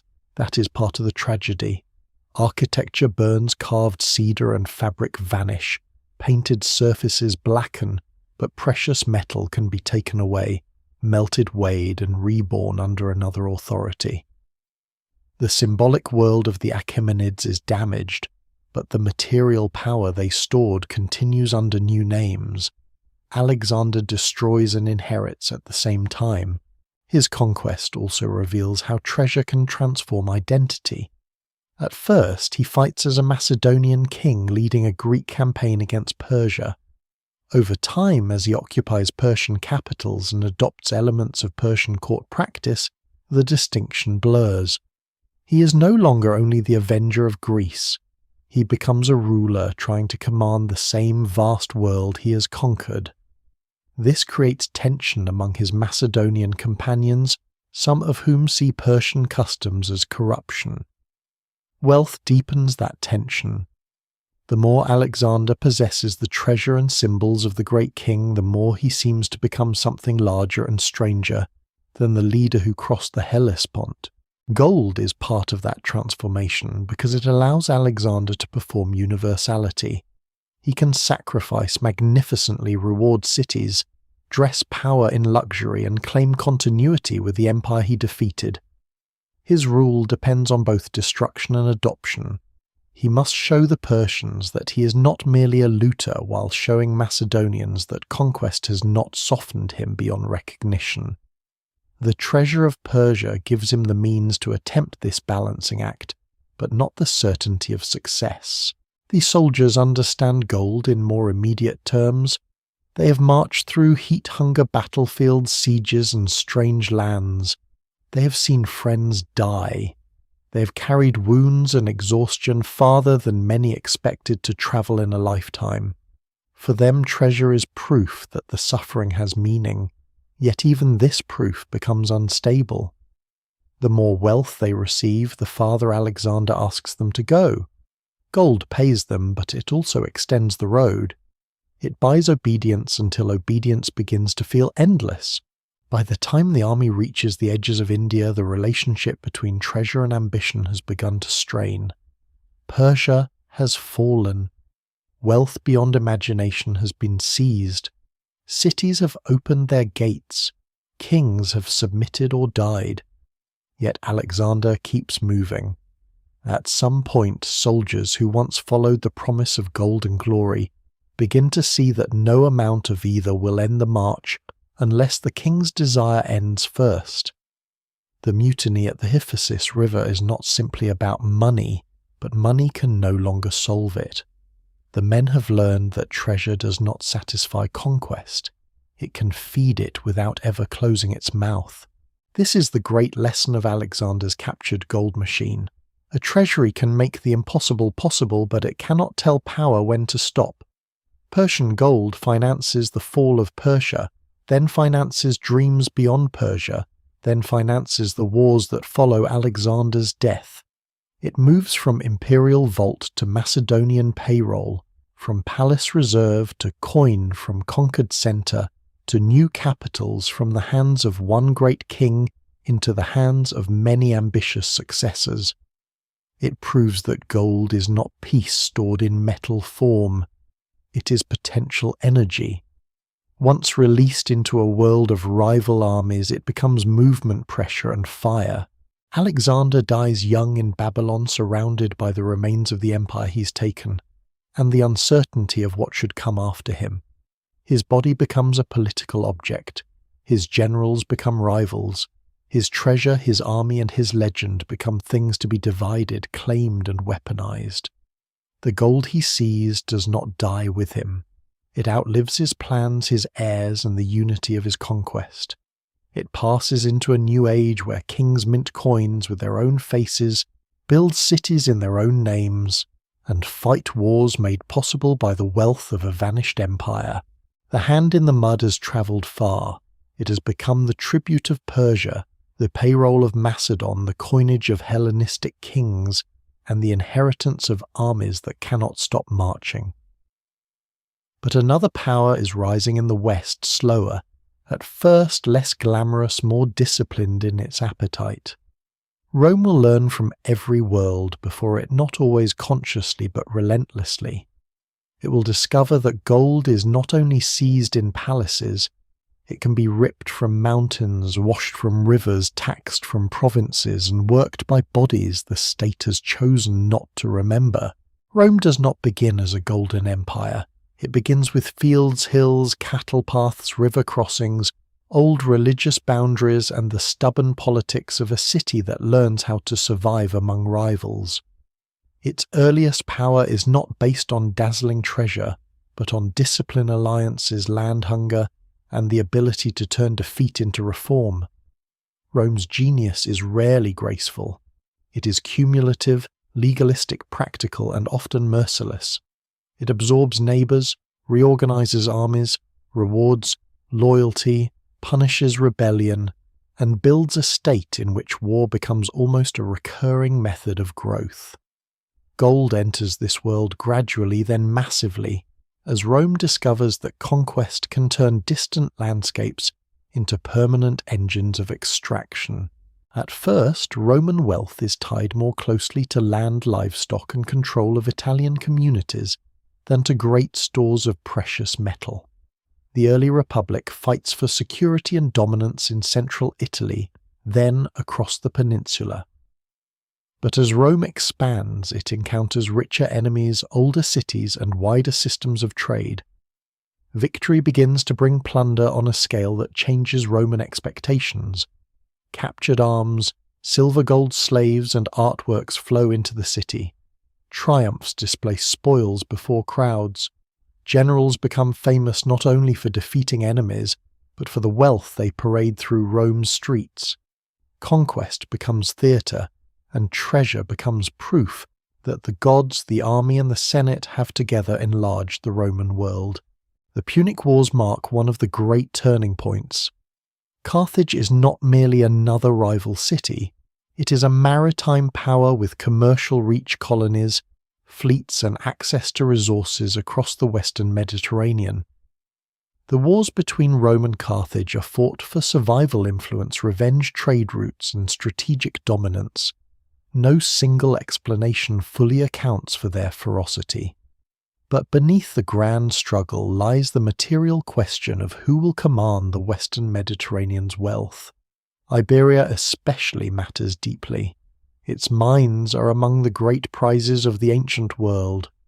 Silver is crucial there, but gold also forms part of the larger metallic appetite that pulls empires westward.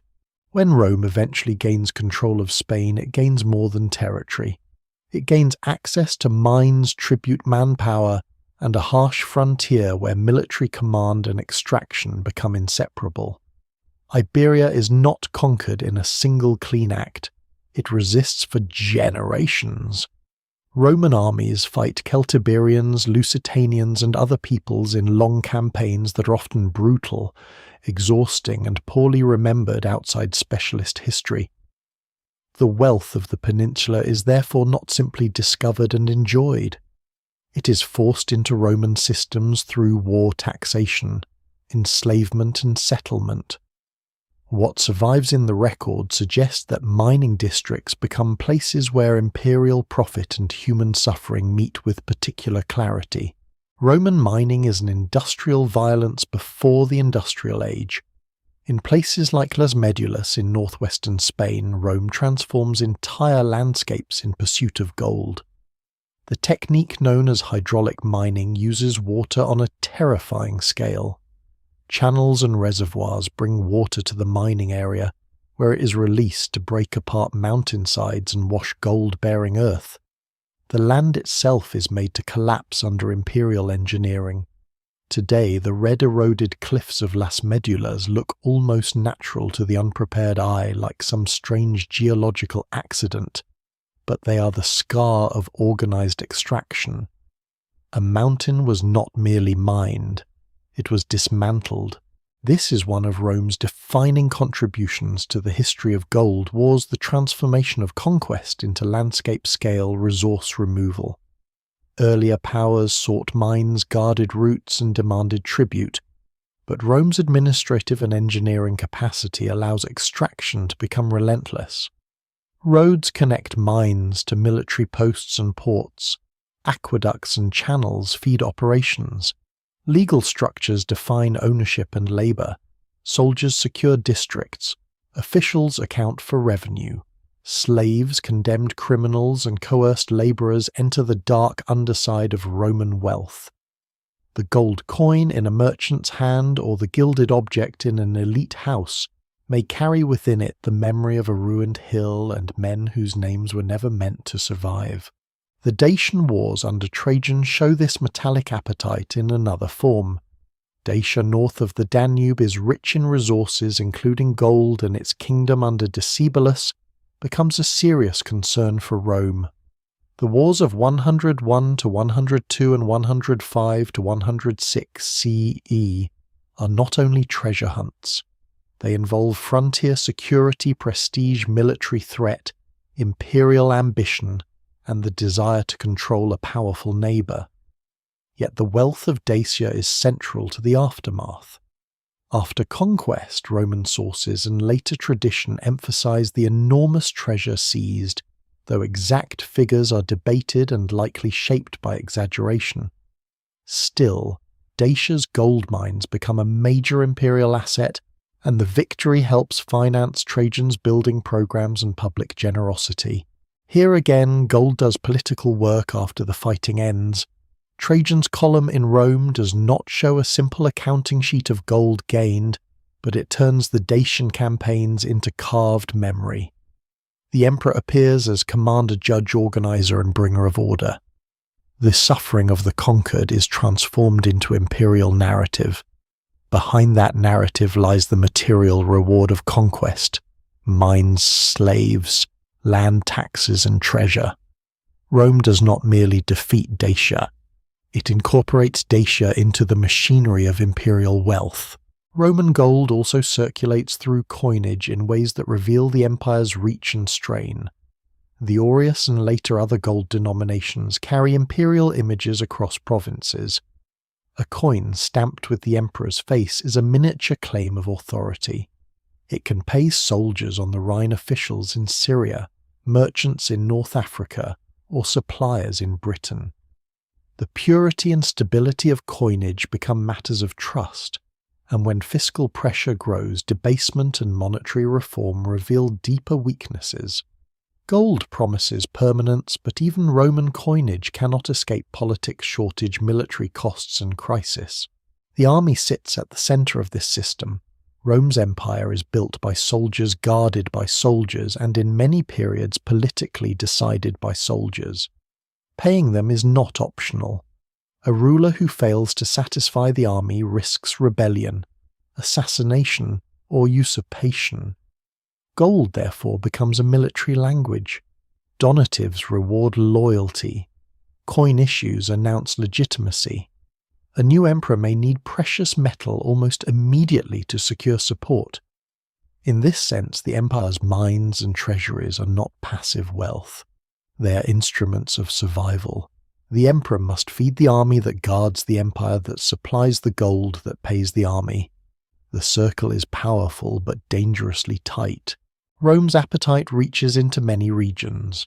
In Britain, gold is part of the broader attraction of conquest, alongside silver-lead tin, slaves' land and strategic positioning. In the Balkans and Asia Minor, older mining districts continue under Roman organization. In Egypt, Rome inherits the grain and mineral wealth of a land already ancient in extraction. Across the empire, the state does not always directly operate every mine, and arrangements vary over time. Leases, local management, imperial domains, military supervision and private enterprise all play roles. Scholars still debate the details in many places because evidence is uneven. But the larger pattern is beyond doubt. Rome turns provincial geology into imperial finance. The human cost is immense and often deliberately hidden. Ancient authors sometimes describe mining labour as a form of living death, especially for those condemned to the mines. Underground work can break bodies quickly. Dust damages lungs. Collapses kill without ceremony. Heat, darkness, chains, disease and exhaustion make the mine one of the most feared destinations in the Roman penal imagination. Even free workers and specialists may face dangerous conditions, but for slaves and convicts the mine can be a sentence from which return is unlikely. The gold that enters imperial circulation is therefore not only a sign of power, it is a compressed form of coercion, and yet Rome also creates beauty from this system. Gold appears in jewelry, statues, ceremonial objects, military decorations, luxury vessels, imperial gifts and temple adornments. It travels through trade as well as tax. It marks marriages, funerals, promotions, bribes, offerings and inheritances. Roman elites collect and display precious objects in houses whose walls already glow with painted myth. The empire's violence becomes domestic luxury. A woman's necklace in Rome, a gilded table setting in a villa, a coin in a soldier's purse, and a temple dedication in a provincial town may all be linked by routes that pass through conquered lands and scarred mountains. This is one of the most unsettling features of Roman power, its ability to normalize extraction. Earlier plunder can feel dramatic because it occurs in sudden bursts after victory. Rome makes plunder administrative. Once a province is secured, wealth does not arrive only as a spectacular one-time seizure. It arrives through taxes, rents, mine output, customs duties, confiscations, and the ordinary functioning of imperial law. Violence becomes routine, and routine becomes harder to see. The legionary road, the tax register, the mining lease and the coin die are all quieter than battle, but they may shape lives more deeply. Rome's wars for gold are therefore wars for systems, not only objects. A Roman commander may seize a treasure chest, but the empire wants the mine behind the chest, the road from the mine, the labour force near the road, the port beyond the road, and the legal right to keep the flow moving. The ambition is total in a practical rather than mystical sense. Rome does not need to claim that gold is the flesh of the gods, though religion still surrounds wealth and victory. Rome is content to make gold serve law army status and state survival. Still, the empire's metallic appetite contains the seeds of anxiety. The more Rome expands, the more expensive it becomes to defend. Frontiers require troops. Troops require pay. Pay requires revenue. Revenue requires provinces to remain productive and obedient. When expansion slows, easy new plunder declines. The state must rely more heavily on taxation and existing resources. Gold remains valuable, but it cannot endlessly solve the structural problem of an empire whose military commitments stretch across continents. No treasure is infinite when ambition becomes geography. By late antiquity, gold coinage continues to matter profoundly, especially with the solidus, which becomes one of the most stable and influential coins of the later Roman and Byzantine worlds. Its durability shows that gold can still anchor authority even as political structures shift. But the old age of easy conquest is gone. The empire must defend bargain pay subsidies, hire troops and manage rivals. Gold still shines, but the light falls on a more anxious world. Rome teaches history that the war for gold can become almost invisible once the empire is mature. The battle is only the beginning. The real conquest continues in the mine, the road, the tax office, the mint and the payroll. Egypt made gold divine. Persia made it administrative tribute. Alexander released it into armies and kingdoms. Rome makes it infrastructural, turning mountains and provinces into parts of a long imperial machine. But beyond Rome's frontiers, gold follows other paths. It travels with horsemen, chiefs, artisans, raiders, and buried dead. It flashes not only in palaces and coins, but in graves beneath steppe grass talks around Celtic necks, and portable treasures carried by peoples who do not always build cities of stone. The empire looks outward and calls them barbarians, but their gold tells a different story, one of movement, identity, and wealth that refuses to stay inside Roman walls. Beyond the settled frontiers of empire, gold changes its posture. It is less often locked in palace treasuries or counted in tax registers. It moves with bodies, horses, wagons, marriage alliances, war bands, and the dead. It appears in graves under open skies, in river deposits, in neck rings, heavy with identity in weapon fittings, belt plaques, drinking vessels, and ornaments sewn onto clothing that once flashed in firelight. To Roman and Greek writers, many of these peoples appear as outsiders, barbarians, wanderers, threats, or curiosities. But gold has a way of correcting arrogance. It shows that worlds without marble capitals can still command extraordinary wealth, long-distance exchange, technical skill, and a fierce sense of who they are. The steppe is not empty. It is a vast human landscape with its own rhythms, grasslands, river corridors, seasonal movement, herds, burial mounds, horse culture, trade routes, and zones of contact, stretching from the Black Sea towards Central Asia and beyond. Here wealth must often be portable. A city can store grain in magazines and treasure in temples. A mobile elite needs wealth that can travel, be worn, gifted, buried, or displayed at a feast. Gold is ideal for this. It is dense, durable, impressive, and easy to transform into objects that proclaim rank without requiring a permanent palace. A mounted leader covered in gold can carry a court on his body. Among the Scythians and related steppe peoples, gold becomes one of the most vivid surviving traces of a world that left limited written records of its own. much of what outsiders wrote about them is filtered through fear, fascination, and misunderstanding. Archaeology gives another view. Burial mounds or kurgans have revealed astonishing goldwork plaques shaped like animals, combs, vessels, weapon decorations, and intricate scenes of predators, prey horses, and warriors. The so-called animal style is not simply decoration.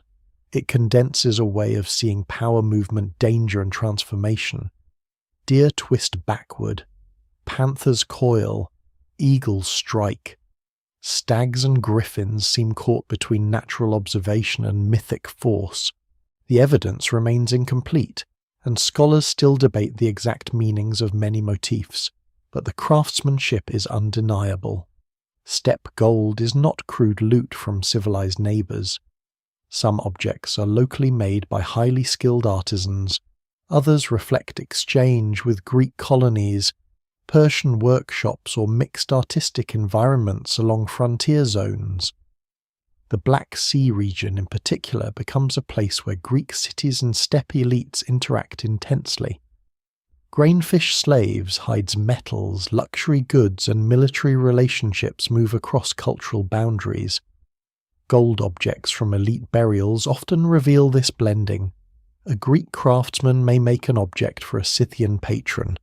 A steppe ruler may use foreign imagery in a local burial ritual. The result is not imitation, but negotiation in metal. Gold in such a world performs several tasks at once. It marks status among the living. It travels as diplomatic gift. It binds followers to leaders through distribution. It adorns weapons and horse gear, turning war equipment into visible authority. It enters graves, suggesting that elite identity continues beyond death, or that the burial must stage the person's social power one final time.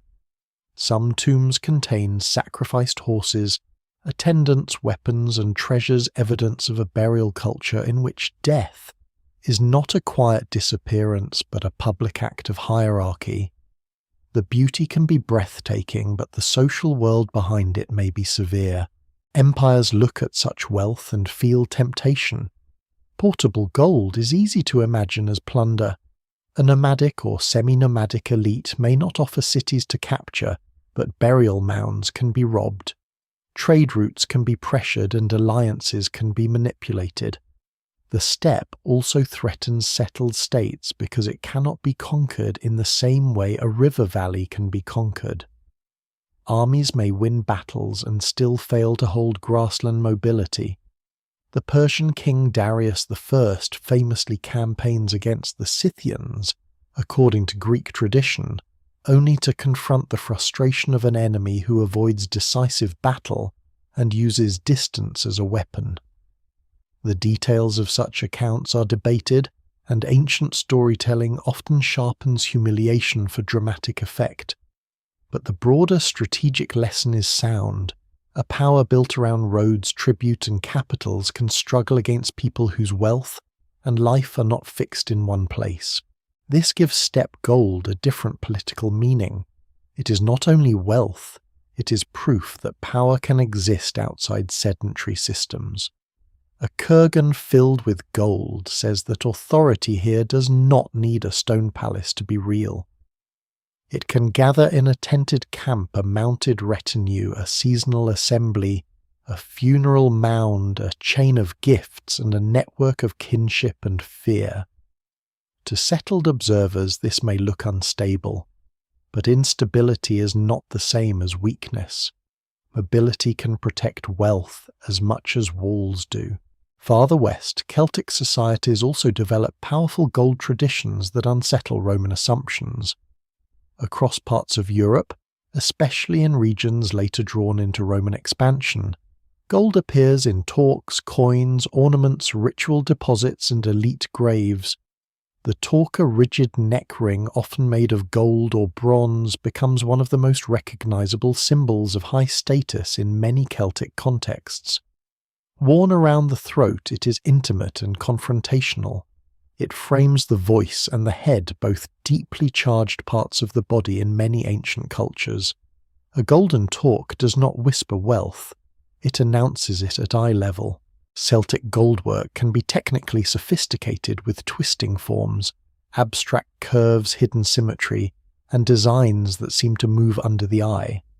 Roman writers often describe Celtic warriors with a mix of fear and condescension, emphasizing wildness, bravery, noise, and display. But the objects themselves show disciplined craft and complex taste. They belong to societies with skilled metalworkers, exchange networks, ritual specialists, and elites, capable of commanding labor and prestige materials. Again, gold corrects the written prejudice of outsiders. Celtic wealth also becomes entangled with war in several ways. Raiding and gift exchange can redistribute precious metal among warrior elites. Mercenary service spreads coin and loot. Contact with Mediterranean economies introduces new forms of wealth and new pressures. Some Celtic groups strike coins inspired by Greek and Roman models, transforming foreign images into local styles that grow increasingly abstract. A coin copied from a Macedonian type may become over generations something almost unrecognizable: a horse, a head, a symbol half dissolved into local visual language. Gold here is not passive adoption, it is translation. Rome's expansion into Celtic regions brings this world into violent collision with imperial extraction. The Roman conquest of Gaul under Julius Caesar is driven by many forces: political ambition in Rome, military opportunity, alliance networks, fear of migration, desire for glory, and the logic of frontier control. But wealth is always present. Caesar's campaigns produce enormous plunder slaves and prestige.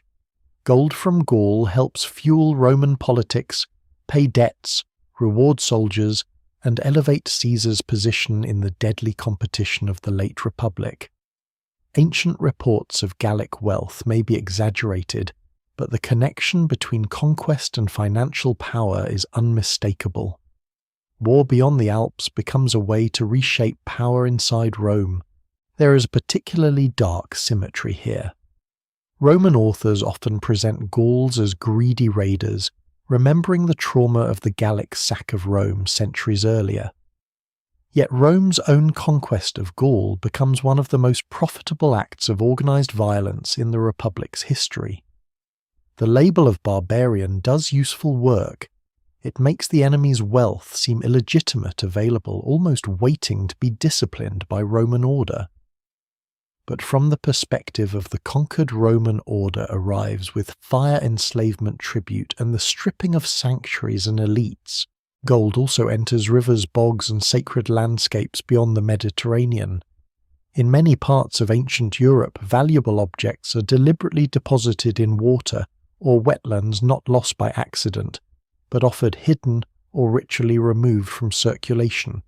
Swords, shields, cauldrons, torques, coins, and ornaments disappear into places that are neither fully land nor fully water. Scholars still debate the meanings of many deposits.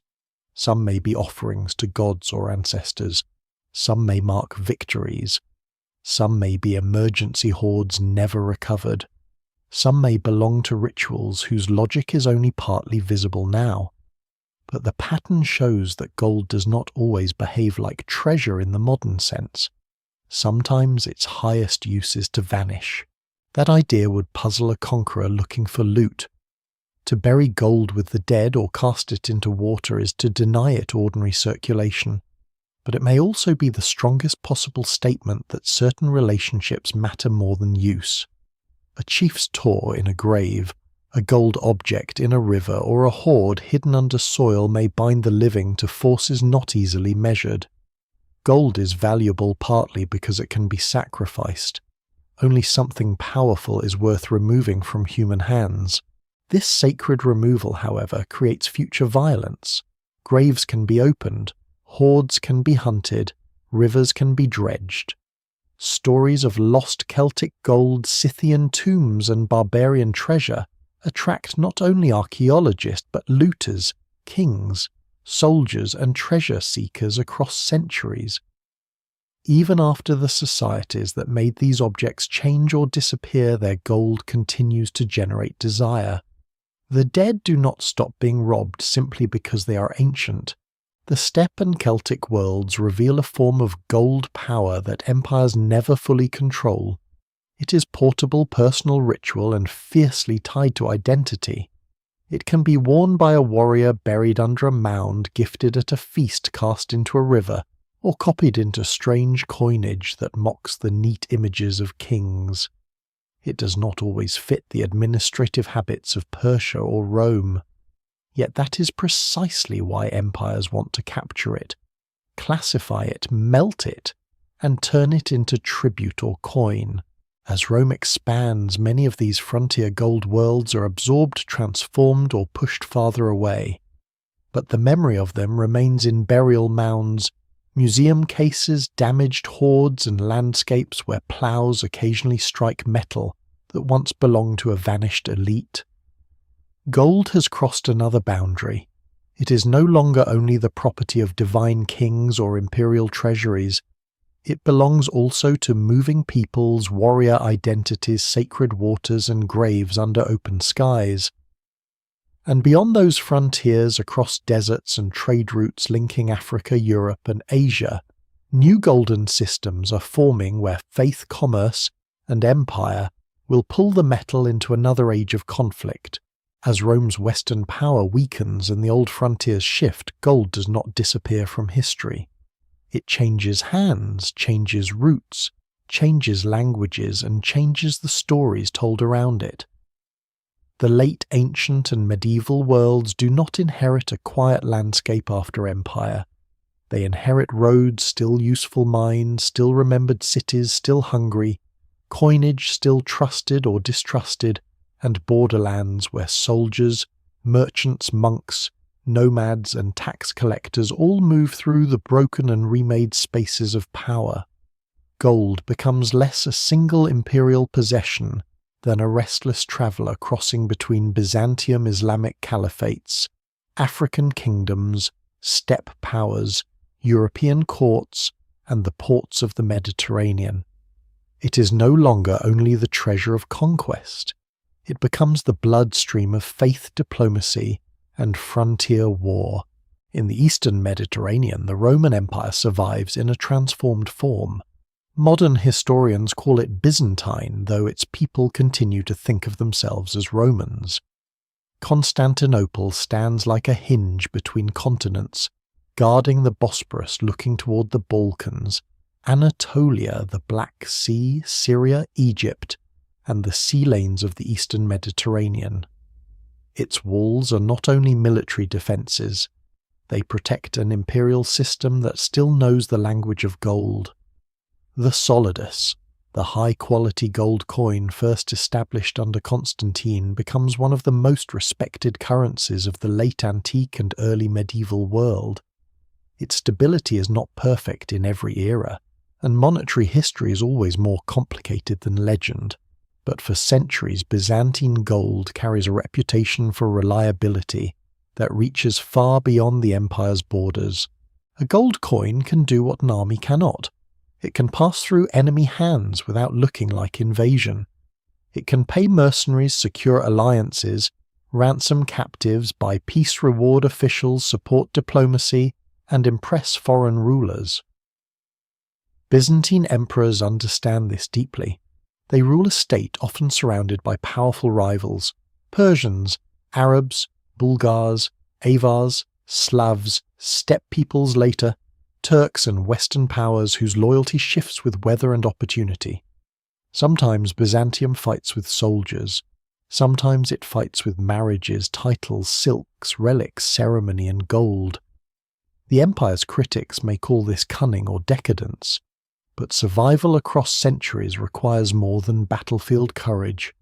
It requires knowing when a bag of coins is cheaper than a destroyed army. Yet the gold that shines in Constantinople is tied to loss as well as endurance. The empire once controlled Egypt, Syria, and parts of North Africa, regions vital for grain taxes, trade, and wealth. In the 7th century, the rise of Islam transforms the map with astonishing speed.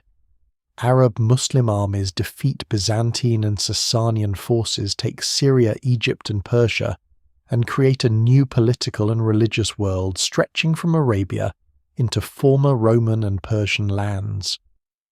These conquests are not simply wars for gold.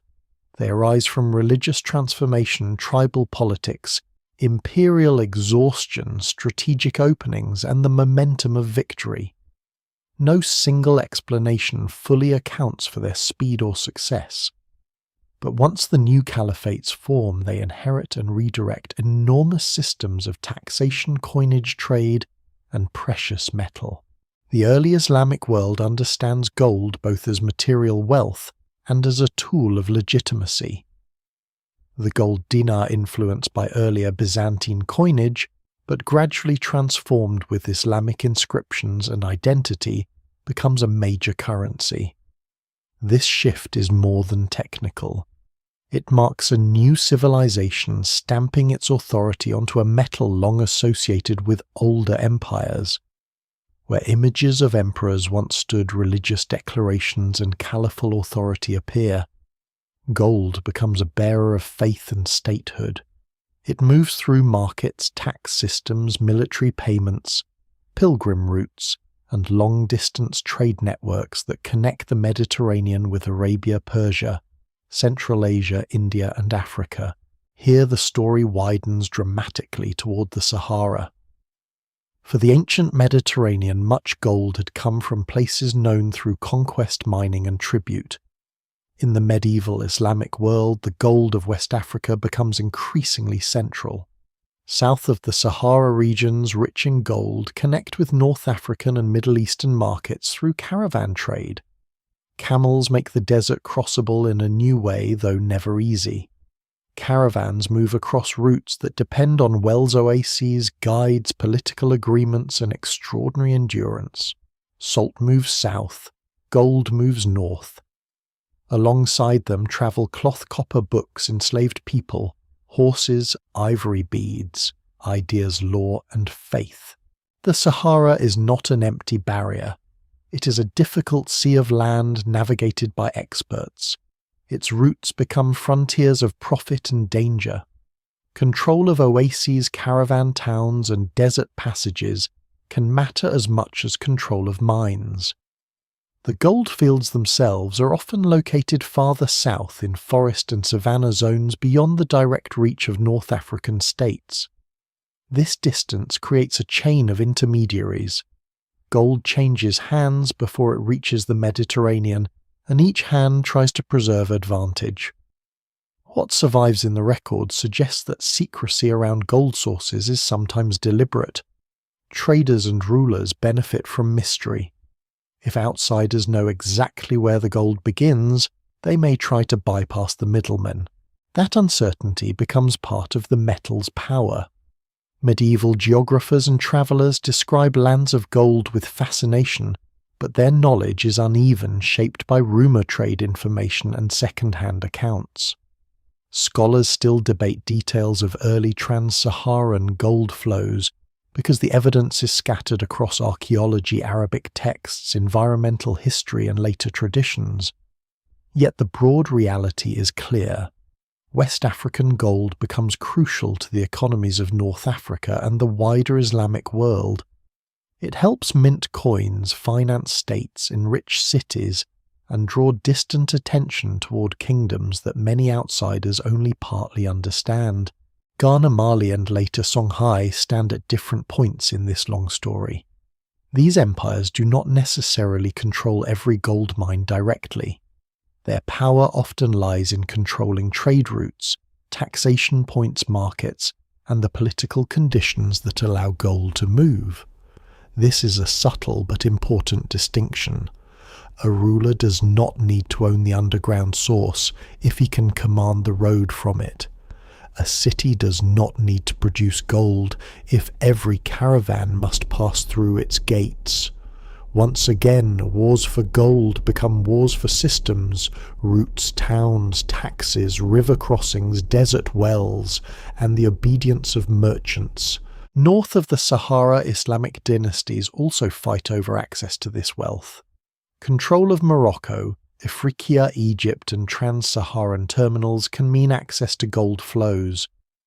The Almoravids, rising from Saharan and Moroccan contexts in the 11th century, are often associated with efforts to command desert routes and reshape political and religious authority across North Africa and into Al-Andalus. Their relationship to the gold trade is complex and no single motive explains their expansion, but the economic gravity of Saharan commerce forms part of the world they inhabit. Faith reform, tribal politics, trade, and military ambition move together. Gold rarely acts alone. It travels with belief. Meanwhile, Byzantium and the Islamic powers face each other across contested frontiers in Anatolia, Syria, the Mediterranean and beyond. Gold flows through war and peace alike. Prisoners are ransomed. Tribute or subsidies may be paid. Border commanders raid for captives and wealth. Merchants cross where soldiers fight. Coins from one civilization appear in the hoards of another. A Byzantine numisma may end up in a Scandinavian grave through trade and service. An Islamic dinar may travel into Europe, Africa or Asia, far from the mint that struck it. The coin becomes a witness to a world more connected than its wars suggest. The Mediterranean itself becomes a golden frontier. Ports in Italy, North Africa, Egypt, the Levant and Al-Andalus link inland wealth to maritime exchange. Pirates, naval powers, merchant republics, caliphs, emperors and local rulers all understand that controlling a port can mean controlling movement. Gold does not always need a mine to cause conflict. Sometimes it is enough that ships carrying it pass through predictable waters. A harbour strait or island can become valuable because it sits on the path between wealth and desire. In Western Europe, the situation is different. After Rome's Western collapse, gold coinage becomes less common in many regions, and local economies vary widely. Wealth is often expressed through land, silver, livestock, arms, and personal bonds. But gold remains a prestige material for kings' churches, reliquaries, jewellery, and elite gifts. Christian sacred art gives gold a theological glow. It fills manuscript backgrounds, chalices, altar fittings, crosses, and reliquaries. Like Egyptian temple gold, centuries earlier, Christian gold suggests light beyond decay, a material fit for divine presence. Yet here too, sacred wealth attracts violence. Monasteries and churches can become targets in raids because they gather precious objects in visible, symbolically charged places. Viking raids on monasteries are often remembered through images of sudden violence against holy communities, and that memory is not wrong, though it can be simplified. Monasteries are vulnerable because they contain portable wealth books, metalwork and captives, often with limited military defense. Gold and silver seized from churches move into northern exchange networks, are cut, weighed, melted, worn, or buried. Sacred Christian objects may become raw bullion in Scandinavian hands. This is not merely greed against faith. It is a collision between value systems. To monks, a reliquary may be holy. To raiders, it may also be metal, ransom, and reputation. The same object can hold two incompatible meanings until violence chooses one. Byzantium, Islam, and medieval Europe all reveal gold's ability to cross religious boundaries while carrying religious meaning. A coin minted by a Muslim ruler may circulate in a Christian market. Byzantine gold may pay a pagan mercenary. Church treasure may be melted into hack silver. African gold may become Islamic dinars, then move into Mediterranean trade, then finance European ambitions. The metal does not remain loyal to the theology stamped or prayed over it. It serves whoever can hold it, protect it, and make others accept its value. This does not make religion a mask for greed. That would be too simple. People in these worlds believe deeply. They build pray fight and die within sacred frameworks that cannot be reduced to economics. But gold gives sacred conflict material force. It pays armies defending orthodoxy. It adorns holy places that enemies may plunder.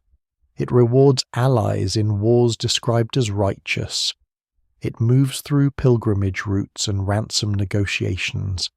It lets rulers present wealth as divine favor. The evidence remains incomplete in many local cases, but the pattern is unmistakable. Faith and gold do not cancel each other. They often intensify each other. By the time the medieval world matures, gold has become a connector of continents. It links West African fields and Saharan caravans to North African mints, Islamic markets, Byzantine diplomacy, European churches and frontier wars. It moves through hands that may never know one another. Miners, merchants, camel drivers, tax collectors, scholars, kings, raiders, monks, soldiers and money changers. Every coin carries a hidden geography. Every golden vessel holds a chain of movement longer than its owner can see. The old imperial dream of controlling gold at the source has not vanished, but it has become harder. Wealth now flows through wider networks, and those networks can be fought over at many points. A desert well, a caravan city, a mint, a port, a monastery, a border fortress, a royal marriage, a naval route, all can become part of the golden frontier. The wars are not always called wars for gold, but gold glimmers beneath them, sometimes as motive, sometimes as means, sometimes as memory after the killing is done. And soon, in the Eastern Mediterranean sacred war will gather these forces into a new and violent form. Armies from Western Europe will march toward Jerusalem carrying crosses, debts, hopes, hunger, and the expectation of reward. They will speak of pilgrimage and salvation, and many will mean it. But along the road, cities will be plundered, treasuries opened, ransoms counted, and sacred objects weighed in human hands. The gold behind the Crusades will not explain everything. It will simply refuse to be absent. The Crusades begin in language that rises above ordinary greed. Pilgrimage, penitence, holy places, vows, salvation, the liberation of Jerusalem, the defense of fellow Christians in the East. These are not decorative slogans pasted over a purely economic project. Many crusaders believe deeply in the spiritual meaning of what they are doing. They leave homes, sell property, mortgage lands, endure disease, hunger, thirst, and the terrifying uncertainty of travel, because they think the journey may alter the fate of their souls. To reduce the Crusades to wars for gold would flatten one of the most complicated movements of the medieval world. And yet to remove gold from the story would be equally false. Sacred war still needs money. Holy armies still eat. Crossmark knights still borrow, bargain, loot, ransom and seize. The road to Jerusalem is paved not only with prayer but with debt. The first Crusaders move through a world already threaded with wealth. Byzantium still stands anxious and magnificent guarding routes between Europe and Asia. The Islamic world contains old cities, rich markets, cultivated lands, caravan networks, scholars, merchants, and rulers competing with one another as much as with outsiders. Western Europe, though, often poorer in coin and urban sophistication than the Eastern Mediterranean, is changing. Population grows. Nobles seek land status and redemption. Younger sons face limited inheritance. Italian maritime cities see opportunity in transport supply and trade. Monasteries and churches possess treasure. Moneylenders and lords convert land into campaign finance. From the beginning, crusading is a spiritual act tangled in material systems. A noble who takes the cross faces immediate practical problems. Armor must be repaired or purchased. Horses must be acquired, and war horses are ruinously expensive. Retainers must be fed. Passage by sea may require payment. Overland travel requires provisions and access through foreign lands. Some crusaders sell estates. Others borrow from monasteries, relatives, merchants, or Jewish lenders, often with land pledged as security. The vow may be holy, but the ledgers are exact. Families left behind must survive while property is absent or encumbered. A campaign undertaken for salvation can begin by hollowing out a household's finances. This produces one of the quiet pressures behind crusading violence. Armies that cannot pay for supplies may take them. Armies that expect reward may grow restless when reward is delayed.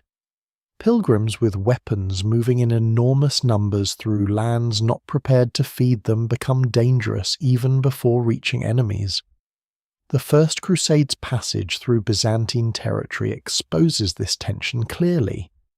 Emperor Alexios I wants military help against Turkish powers, but he does not want uncontrolled Western armies tearing through imperial lands.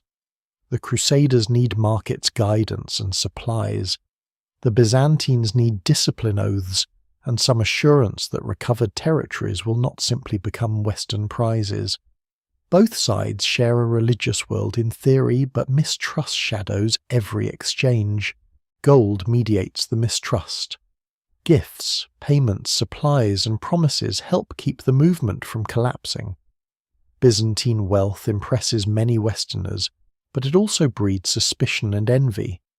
Constantinople appears to them as a city of marvels, churches, relics, palaces, silk, ceremony, and precious things beyond the scale of most Western courts.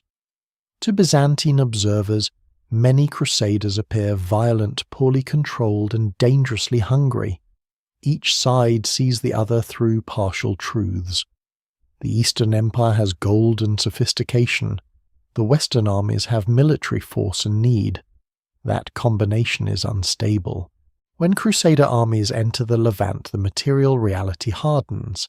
Cities become targets not only because of strategic position or religious meaning, but because cities contain food, coin goods, captives, and ransom value. The capture of Antioch is a struggle of hunger and endurance as much as battlefield courage. The army suffers terribly. Disease spreads, supplies fail, men desert, horses die.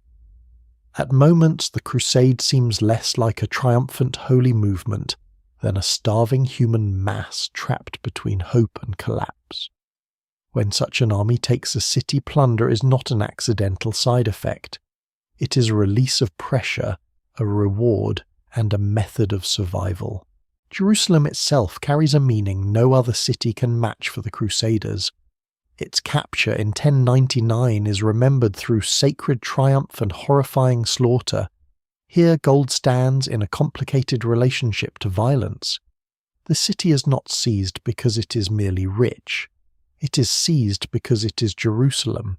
Yet after the killing, material wealth is taken, buildings are claimed, sacred spaces are transformed, and the victors must organize rule.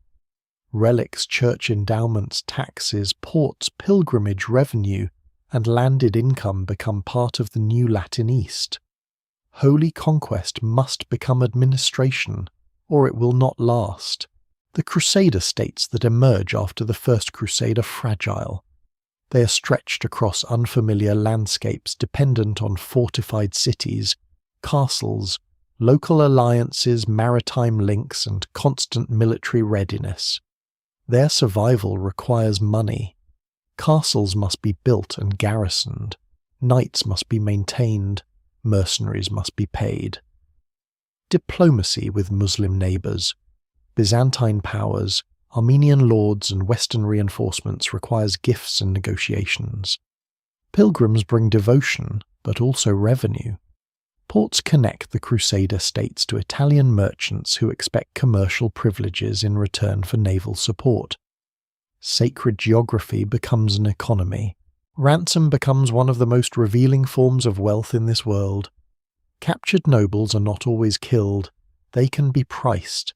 Their bodies become temporary treasuries, their freedom converted into coin-land hostages or political concessions. The higher the rank, the greater the value. This practice is not unique to the Crusades, but crusading warfare gives it a sharp edge, because enemies who are religiously condemned may still be economically useful alive. A battlefield can produce corpses, but it can also produce negotiable assets. Gold, in this context, buys bodies back from violence. Relics also create a strange economy of sanctity and desire. Medieval Christians do not treat relics as curiosities. They are living points of contact with holy power, capable of drawing pilgrims' donations, prestige and legitimacy. To possess a major relic is to possess spiritual gravity. During the Crusades, relics are discovered, displayed, contested, doubted, transported, and sometimes stolen. Gold surrounds them in reliquaries, altars, and church decoration. The sacred object and the precious metal reinforce each other, but the evidence remains incomplete, and scholars still debate the authenticity, politics, and invention surrounding many relic traditions. What matters for the story of gold is that holy matter could generate worldly wealth, and worldly wealth could frame holy matter. The Fourth Crusade exposes the bond between debt politics and plunder more brutally than any sermon would admit. Intended for the Eastern Mediterranean and shaped by arrangements with Venice, the crusade becomes financially trapped when the Crusaders cannot fully pay the Venetians for transport. The solution step by step leads into moral catastrophe. First comes the attack on Zara, a Christian city. Then comes involvement in Byzantine dynastic politics. Finally, in 1204, Crusaders sack Constantinople, the greatest Christian city in the world. This is one of the most devastating acts of sacred hypocrisy in medieval history. The Crusaders, who had taken vows for holy war against non-Christians, tear open the capital of the Christian Eastern Empire. Churches are stripped, relics are carried west, palaces are looted, precious vessels, icons, silks, gold, silver, and works of art vanish into new hands. Some objects are melted, others enter the treasuries of Venice and Western churches. The spiritual language of crusade does not vanish, but it is overwhelmed by the sight of Christian warriors dividing Christian treasure. No single explanation fully accounts for the Fourth Crusade's diversion. Debt, Venetian strategy, Byzantine politics, Crusader, weakness, ambition, and contingency all matter. But gold and unpaid obligations sit near the heart of the disaster. Constantinople's sack shows how easily sacred war can become treasure violence once structures of restraint fail. The city is not merely conquered, its memory is dismembered. Objects that carried centuries of imperial and religious meaning are uprooted from their context and scattered. A golden vessel made for an altar becomes loot. A relic in a jeweled container becomes a prize in a Western church. Bronze horses from the city's monuments are taken to Venice, becoming trophies of a conquest that was never supposed to happen. The old problem returns: gold preserves substance while erasing story. Once removed, melted, or rededicated, an object can begin a second life built on the destruction of its first. The Crusades also reveal that gold often hides behind other words: indulgence, ransom, subsidy, dowry, donation, transport fee, tribute, tax, toll, aid, offering, and prize. A ruler may levy taxes in the name of defending the Holy Land. A pope may authorize collections for crusading efforts. A king may use crusade finance for broader political goals. Merchants may profit from supplying armies. Military orders such as the Templars and Hospitallers become not only fighting institutions but landholders, bankers and managers of donations across Europe and the Eastern Mediterranean. Their wealth attracts both dependence and suspicion. When the Templars are later destroyed by the French crown in the early 14th century, The motives are tangled in royal debt politics, fear, and accusations of heresy. Their treasure becomes part of their myth, though popular legends often outrun evidence. The gold behind the Crusades therefore does not cancel faith. It reveals how faith moves through material reality. A knight may genuinely seek salvation and still plunder a city. A king may take the cross and still calculate revenue. A merchant may support holy war and still demand repayment. A monk may condemn greed while preserving a golden reliquary taken from elsewhere. Human beings rarely separate motives as cleanly as later stories prefer. In the long aftermath, crusading reshapes trade and appetite. Western Europe's contact with the Eastern Mediterranean deepens demand for spices, silks, sugar medicines, luxury goods, and coin. Italian maritime cities grow powerful in the spaces between war and commerce.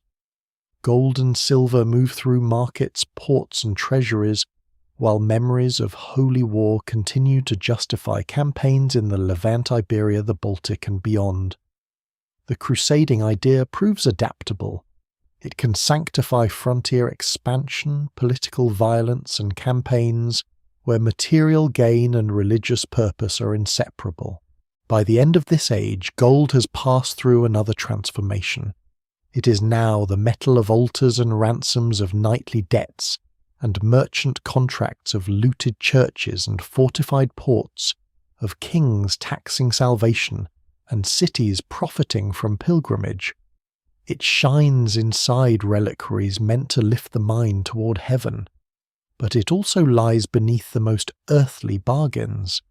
The crusader may kneel before the cross, but somewhere nearby a treasurer is counting coins, and far to the southwest of the Mediterranean's crusading routes beyond the desert that many Europeans barely understand, a different golden power is preparing to shock the wider world. It does not need to capture Jerusalem or Constantinople to announce itself. It will travel across the Sahara with caravans, scholars, servants, camels, and an emperor whose generosity becomes almost legendary. When Mansa Musa moves toward Cairo and Mecca, West African gold will step from rumour into spectacle, and the old centres of the world will realise that one of history's richest realms has been shining beyond their horizon all along. Long before Mansa Musa becomes a name carried across maps and Marvel stories, West African gold already has a life of its own. It moves quietly at first in the imagination of outsiders, appearing in fragments of merchant knowledge, geographers' reports, caravan rumours, and coins struck far from the fields where the metal begins. To the north, across the Sahara, people know that gold comes from somewhere beyond the desert's southern edge, from lands of rivers, forests, savannas, and rulers whose power is easier to feel through trade than to see directly. The distance protects the source. Mystery raises the value. Every dinar minted in North Africa or the wider Islamic world from West African gold carries a hidden landscape most of its users will never reach. The Sahara is often imagined as a wall, but for centuries it functions more like a dangerous ocean. It does not invite casual crossing. It kills the careless with heat, thirst, disorientation, and distance. But for those who know its roots well, seasons, wines, and politics, it becomes a vast corridor. Camels make this corridor possible on a scale earlier worlds could not easily sustain. Caravans move like slow fleets across sand and stone, sometimes hundreds or thousands of animals, strong carrying salt south and gold north, along with cloth copper, horses, books, beads, ivory cola nuts, enslaved people, legal ideas, religious learning, and news. No single caravan carries the whole story, but together they create one of the great arteries of medieval wealth. The gold fields themselves are not always under the direct hand of the kings who profit from them. This is one of the important misunderstandings outsiders often make. Power in the West African gold trade is not always the power of digging the metal personally or owning every pit. Often it is the power of controlling movement, The markets, river crossings, caravan cities, taxation points, and political conditions through which gold must pass. A ruler who can keep roads safe, enforce tolls, command loyalty, and prevent rivals from bypassing his towns can become wealthy without standing over every miner. The empire becomes less a vault than a gate. Before Mali rises, the Empire of Ghana, known in Arabic sources and not to be confused with the modern nation of the same name, stands as a major power in the Western Sahel. Its rulers benefit from the trade between southern gold-producing regions and northern salt and merchant networks. Salt is not glamorous like gold, but in many ways it is just as essential. It preserves food, supports animals, and sustains human life in hot climates. In the desert economy, salt can move like white wealth toward the south, while gold moves north. The exchange seems almost symbolic, one substance necessary for survival, another necessary for power meeting across the harshest of landscapes. Ghana's rulers managed this exchange with careful authority. Later Arabic descriptions suggest that kings controlled taxation on goods entering and leaving their domains, and that gold nuggets may have been reserved for royal possession, while gold dust circulated more widely. The details remain debated, partly because outside writers did not always understand local systems, and because archaeology provides only partial windows into political life. But what survives in the record suggests a sophisticated world of courts, officials, merchants, soldiers, and rituals of kingship, not a vague land of treasure. West African gold is never simply lying there for outsiders to collect. It is embedded in states, communities' secrecy and control. As Ghana declines and Mali rises, the centre of gravity shifts, but the golden logic continues. Mali grows from the Manda world associated with the Upper Niger region, and the wider networks of trade, agriculture, and political power that connect savanna, forest edge, and desert. Its rise is linked to the story of Sundiata Keita, whose life survives in epic tradition, rather than in the kind of administrative record modern historians might wish for. Scholars still debate how to separate memory, performance, and historical core in the Sundiata traditions, but the broad historical picture is clear enough. By the 13th century, Mali becomes a major empire commanding routes and resources that place it at the heart of the gold trade. Mali's power depends on more than gold. It rests on agriculture, military organization, control of trade cities, political alliances, religious change, and the ability to govern diverse peoples across a broad region. But gold gives Mali a reach that extends far beyond its borders. It connects the empire to North Africa, Egypt, the Middle East, and eventually Europe through the movement of metal and stories. A kingdom can be strong locally and still remain little known abroad. Gold prevents Mali from remaining local. It makes the empire visible in the currencies markets and imaginations of distant worlds. Then comes Mansa Musa. His famous pilgrimage to Mecca in 1324 and 1325 is often told as a spectacle of almost impossible wealth. He travels with a large entourage, distributes gold generously, and passes through Cairo in a way that leaves a lasting impression. Medieval accounts describe his gifts and spending as so lavish that they affected the local value of gold, though the exact scale and economic impact are still debated. Popular retellings sometimes exaggerate the story until it becomes almost mythical, turning Musa into a walking mountain of gold. The truth does not need exaggeration. Even with caution, the event is extraordinary. A ruler from West Africa enters the central lands of the Islamic world not as a curiosity but as a sovereign whose wealth cannot be dismissed. The shock is not only economic, it is geographical. Mansa Musa's journey forces distant observers to redraw their mental map of power. Mali is no longer merely a rumoured source beyond the desert.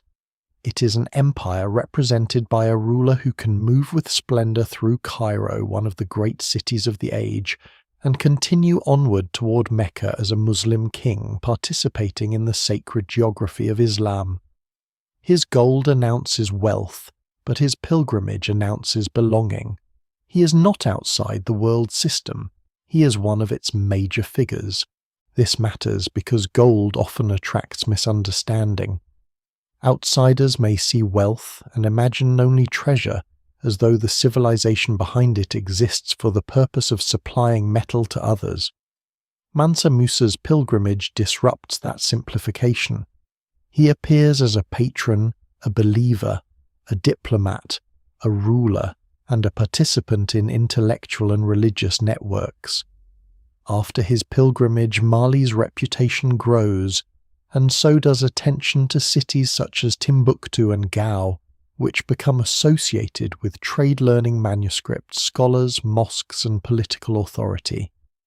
Gold helps draw the gaze, but what the gaze finds is a deeper civilization. Still, the same visibility brings danger. Once a source of wealth becomes famous, it becomes a target for envy, intervention, and myth. The medieval Islamic world is already connected to West African gold through trade, but after Musa, the scale of Mali's wealth becomes harder to ignore. Later European mapmakers place African kings with gold on their maps, most famously portraying Mansa Musa holding a golden object. Such images mix knowledge, admiration, fantasy, and desire. They preserve memory, but they also simplify it. A complex empire becomes in foreign eyes a king with gold. Gold routes are also vulnerable because they depend on balance. Desert trade requires security. Merchants need trust that roads will remain open, taxes predictable, and markets functioning. Political fragmentation can weaken the flow. New powers can redirect routes. Environmental stress shifting trade patterns, dynastic struggles and external pressures can alter the system over time. No single explanation fully accounts for Mali's later decline, and the evidence remains incomplete. But the golden world of the Western Sahel never stands still. Ghana rises and fades. Mali rises and fades. Songhai rises in turn. Each power tries to command the movement of wealth through a landscape where geography itself resists permanent control. Songhai, especially under rulers such as Sunni Ali and Askia Muhammad, becomes one of the great powers of the later medieval West African world.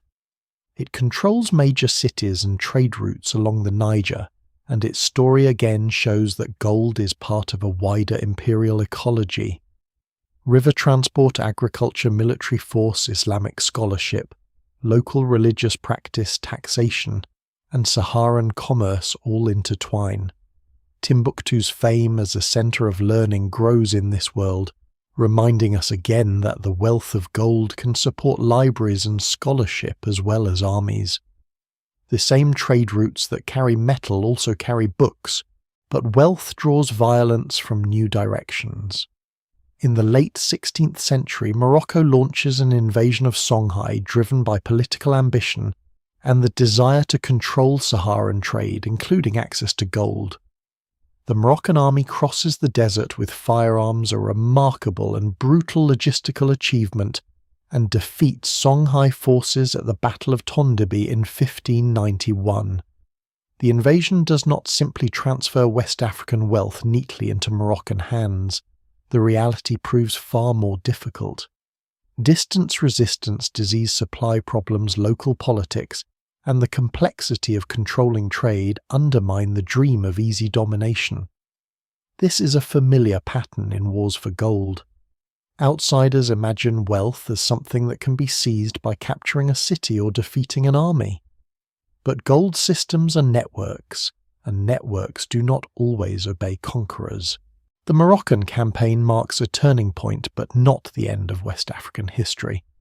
It does, however, show how firearms, trans-Saharan ambition, and the lure of trade wealth reshape the region's political order. Gold is again present not as the only motive, but as a gravitational force. The conqueror wants the wealth that others have learned to move, tax, and protect. Yet the attempt to seize the system damages the system itself. In reaching for gold, power can destroy the conditions that made gold profitable.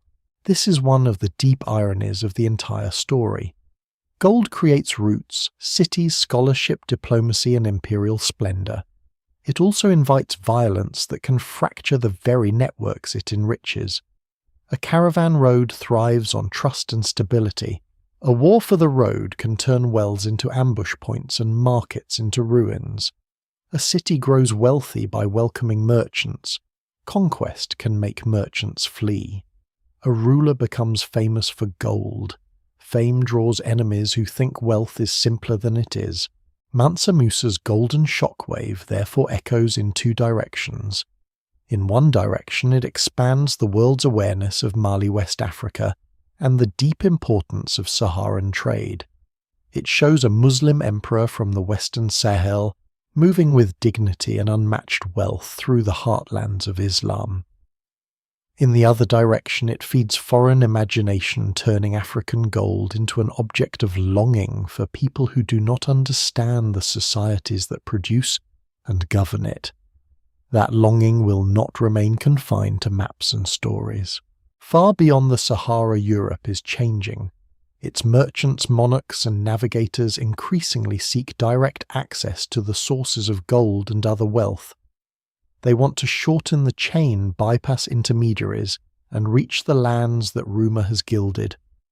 Along the Atlantic coast of Africa, Portuguese expeditions will search for gold trade converts' routes and advantage. The old desire to control the road from the mine will turn seaward, and across another ocean in lands unknown to Afro-Eurasian mapmakers for most of history, gold will soon become the deadly language through which Europeans misunderstand entire civilizations. Across the Atlantic, gold enters European imagination before Europeans understand the worlds they're approaching. It travels ahead of knowledge as rumour symbol and fever. By the late 15th and early 16th centuries, Iberian kingdoms are shaped by centuries of warfare, maritime experiment, religious ambition, commercial rivalry, and the search for direct routes to wealth. Portuguese ships have moved down the African coast drawn by gold trade conversion and strategic advantage. Castile and Aragon have completed the conquest of Granada in 1492, ending the last Muslim kingdom in Iberia and releasing military energy into new directions. The ocean, once a boundary, becomes a road. And on that road, the old desire sharpens into a question that will destroy lives on a scale the first voyagers cannot fully imagine. Where is the gold? The first European encounters in the Caribbean are not yet the conquest of great empires, but they reveal the pattern early. Columbus does not find the wealthy courts of Asia he expected, but he sees ornaments, hears stories, and begins asking relentlessly about the source of gold. Indigenous people become in European eyes not only human beings with their own societies and histories, but possible guides toward metal.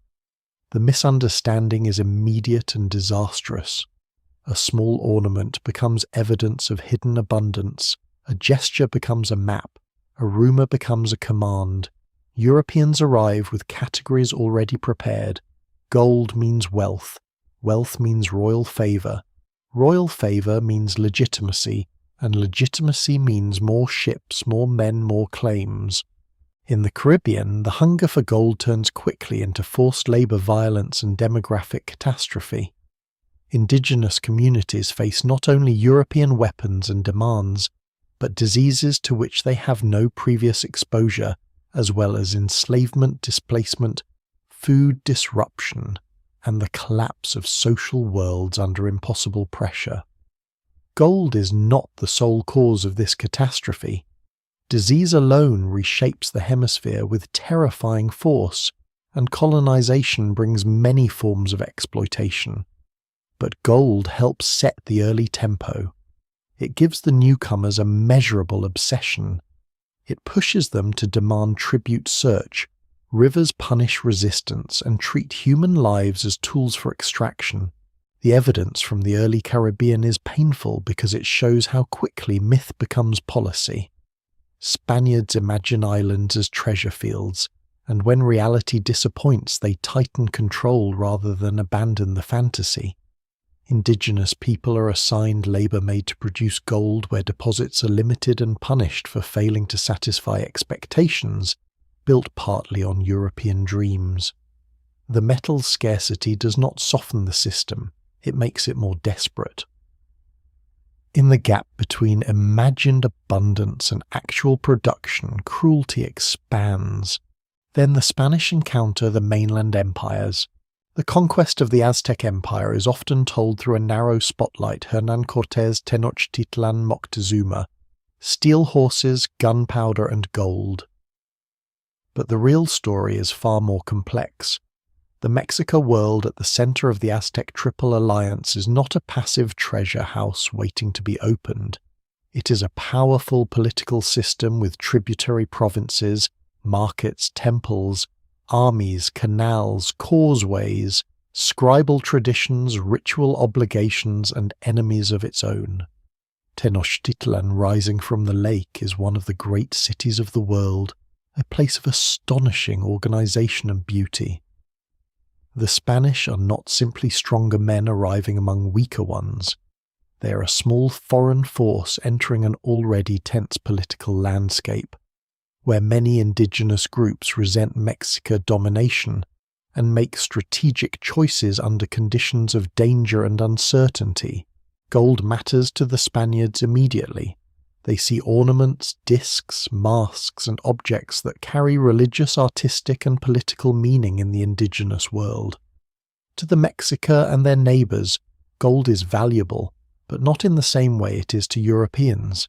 It is one precious material among others admired for its beauty, ritual power, and association with elite display.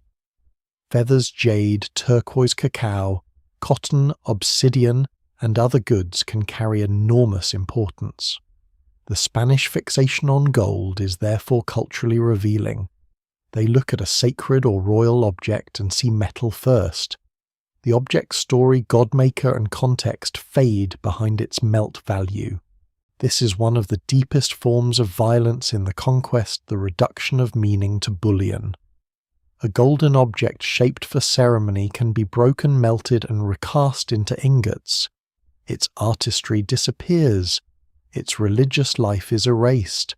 Its place in a system of tribute identity or devotion is flattened into weight. Gold survives, but the civilization that gave it form is wounded. Once again, the metal preserves substance while erasing memory. During the Spanish occupation of Tenochtitlan, and the rising tensions that follow, treasure becomes both lure and burden. The Spaniards gather wealth, but wealth makes them vulnerable.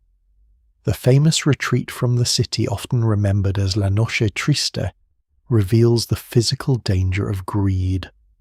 Loaded with gold and fighting their way out under attack, many Spaniards and their allies die in the darkness and water. Some accounts suggest that men weighed down by treasure drown or are killed because they cannot move freely. The details are shaped by later memory, and scholars still debate aspects of the event, but the symbolism is almost too powerful. Gold becomes literally heavy enough to kill. Yet Spanish conquest does not succeed because of gold alone. It succeeds through alliances with indigenous enemies of the Mexica disease, political miscalculation, siege warfare, naval control of the lake, and relentless adaptation by Cortés and his allies. No single explanation fully accounts for the fall of Tenochtitlan in 1521. But gold is woven through the entire process as motive-reward, misunderstanding and aftershock. Once the city falls, its wealth is divided, churches rise over sacred precincts, tribute systems are redirected, and the search for mines and labour expands across New Spain. In the Andes, the pattern repeats with different geography and different tragedy. The Inca Empire is a vast highland power, organized through roads, storehouses, labor obligations, administrative record-keeping, with Quipu's sacred landscapes, royal estates, and an extraordinary ability to command labor across altitude zones. Gold and silver hold deep ceremonial and political meaning. The sun, the ruler, sacred ancestors, and imperial display all shape how precious metal is used. But the Spaniards who enter this world under Francisco Pizarro arrive during a moment of vulnerability civil war between Atahualpa and Huasca political strain, and the spread of disease ahead of direct conquest. Again, Europeans do not defeat an intact world by themselves. They exploit fractures, alliances, shock and timing. The ransom of Atahualpa becomes one of the most haunting episodes in the entire history of gold. Captured by the Spanish at Cajamarca, the Inca ruler offers a room filled with precious objects in exchange for his freedom. Gold and silver are gathered from across the empire, vessels, panels, ornaments, sacred objects, works of art carrying meanings the Spaniards barely understand or do not care to preserve. The treasure is melted down and divided. Atahualpa is killed anyway. The evidence around motivations and legal justifications is tangled in Spanish accounts, political fear and retrospective defense, but the moral outline remains stark. A civilization's sacred and royal metal becomes payment in a bargain the captors never truly honor. Here gold exposes the difference between value and trust. To the Inca, the gathering of precious metal may be an act within a political and sacred universe where the ruler's life is central. To the Spaniards, the metal is wealth-proof reward and leverage. The ransom room becomes a furnace of misunderstanding. Objects made for gods and kings become portable European fortunes. The ruler who commands them cannot convert them into safety. Gold can buy armies, ships, and titles, but in that room it cannot buy mercy. After conquest, the Spanish obsession shifts increasingly from gold to silver, especially with the discovery and exploitation of Potosi in present-day Bolivia and Zacatecas in Mexico. Silver will become the true metal of the Spanish global empire, feeding trade with Asia, financing European wars and reshaping economies across continents. Yet gold remains the opening fever, the language of first contact and early conquest. It is the imagined prize that draws men across seas, through jungles, over mountains, into cities they do not understand. It is the metal that teaches them to see the Americas as treasure before they see them as worlds. The human consequences are catastrophic. Indigenous populations suffer from disease-forced labor warfare, enslavement, resettlement, tribute demands, religious suppression, and the destruction or transformation of political institutions. Some communities resist militarily. Others negotiate, flee, adapt, preserve traditions in altered forms, or use Spanish law and religion in unexpected ways to defend fragments of autonomy. The conquest is not a simple story of immediate disappearance. Indigenous worlds survive, but under immense trauma. What survives in the record suggests both devastation and resilience, both broken structures and stubborn continuities. Gold also changes Spain. It enriches individuals and the crown, but not in a simple or stable way. Sudden wealth can finance empire, but it can also feed inflation, debt dependency, and endless war. The treasure fleets crossing the Atlantic become symbols of power and targets of envy. Spanish kings use American wealth to fight European conflicts, defend Catholic ambitions, pay armies, and maintain a vast imperial structure. But treasure arriving from conquest does not create permanent security.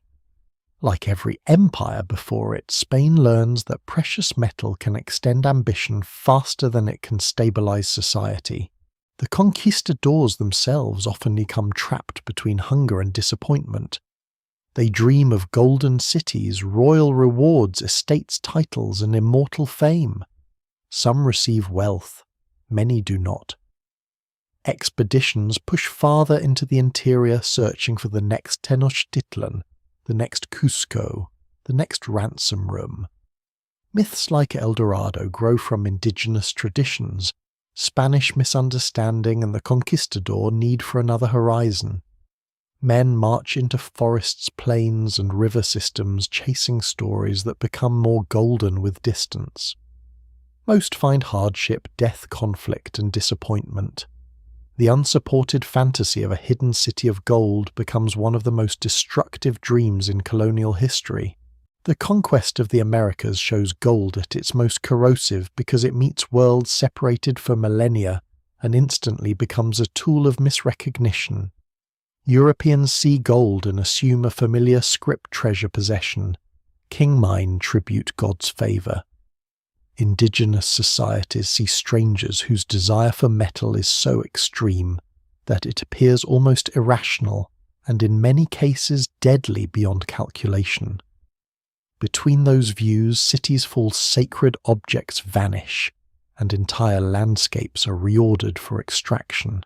By the end of the early conquest period, gold has crossed another threshold. It is no longer only a reason for regional war or imperial expansion. It is now part of a planetary system. Metal taken in the Americas moves across the Atlantic into European treasuries' ports, debts, armies, and markets. It draws pirates, privateers, rival empires, and financial networks into its orbit. The old caravan road has become an ocean route. The treasury is now a fleet, and every ship carrying gold or silver from the New World sails through waters where empire and robbery are separated mostly by flags. The ocean changes the shape of treasure. A gold object in a temple can be guarded by walls. A mine can be watched by soldiers. A caravan can be escorted across desert wells. But a treasure fleet must cross a moving wilderness where storms, currents, reefs, hunger, disease, bad navigation, enemy sails, and mutiny all wait beyond sight. Once American gold and silver begin flowing towards Spain, wealth becomes maritime. It is no longer only hidden in mountains or stored in palaces. It is packed into chests, loaded into ships, registered by officials, blessed by priests, insured by hope, and sent across thousands of miles of water, where empire becomes vulnerable to wind. Spain's American empire depends on movement. Metal extracted from the Americas must reach ports, pass through bureaucracy, cross the Caribbean or Pacific survive convoy routes, and arrive in Europe or Asia in forms that can pay debts, finance armies, and sustain imperial ambition. Gold is present especially in the early decades and in continuing flows from different regions, but silver becomes the true flood, particularly from places such as Potosí and Zacatecas. Still, in the imagination of rivals, the distinction often blurs. Spanish treasure is treasure. Gold, silver, pearls, gems, cochineal, sugar, and other colonial goods all become part of a dazzling image of imperial wealth. To enemies watching from the Atlantic edges, Spain appears as the empire that has found the world's veins and is shipping them home. The treasure fleets are Spain's answer to danger. Rather than let individual ships sail alone across waters increasingly stalked by privateers and pirates, the Crown develops convoy systems linking American ports with Seville and later Cadiz. Fleets gather at places like Veracruz, Cartagena, Portobello, and Havana, moving under armed protection when conditions allow. The system is cumbersome, bureaucratic, and sometimes slow, but it reflects a hard truth once wealth is predictable. Violence organizes itself around the prediction. A ship known to carry silver is a target. A route known to carry treasure becomes a battlefield stretched over water. The Caribbean becomes one of history's great theatres of golden violence. Its islands, channels, and ports sit between American extraction and European appetite. Spanish officials try to defend them. Rival powers try to pierce them. English, French, and Dutch privateers, corsairs, smugglers, and naval commanders all look towards Spanish shipping with interest sharpened by religion, rivalry, and profit. These conflicts are not merely criminal episodes on the margins of empire. Many are state-sponsored or state-tolerated forms of war. A privateer with a commission can rob under a flag and call it service. The difference between piracy and imperial policy can become a matter of paperwork and diplomatic convenience. Francis Drake embodies this blurred world.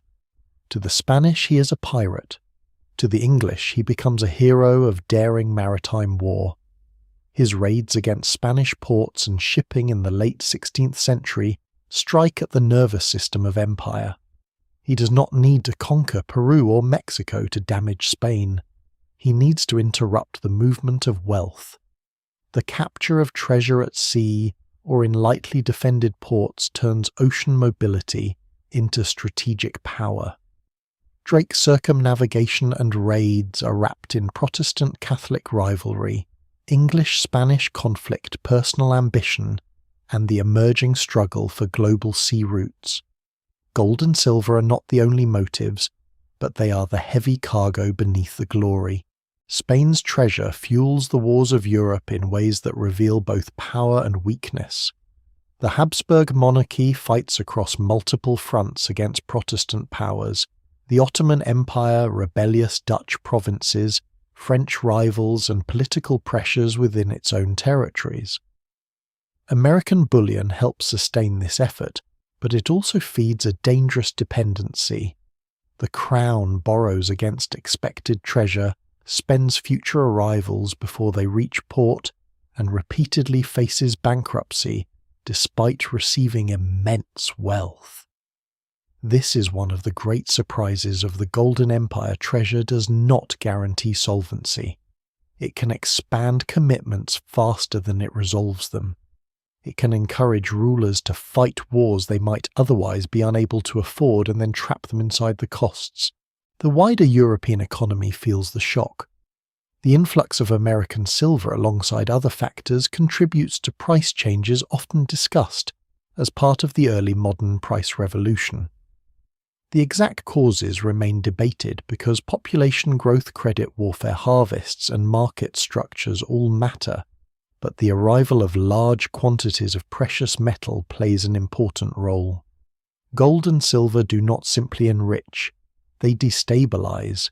They alter prices, wages, debts, and expectations.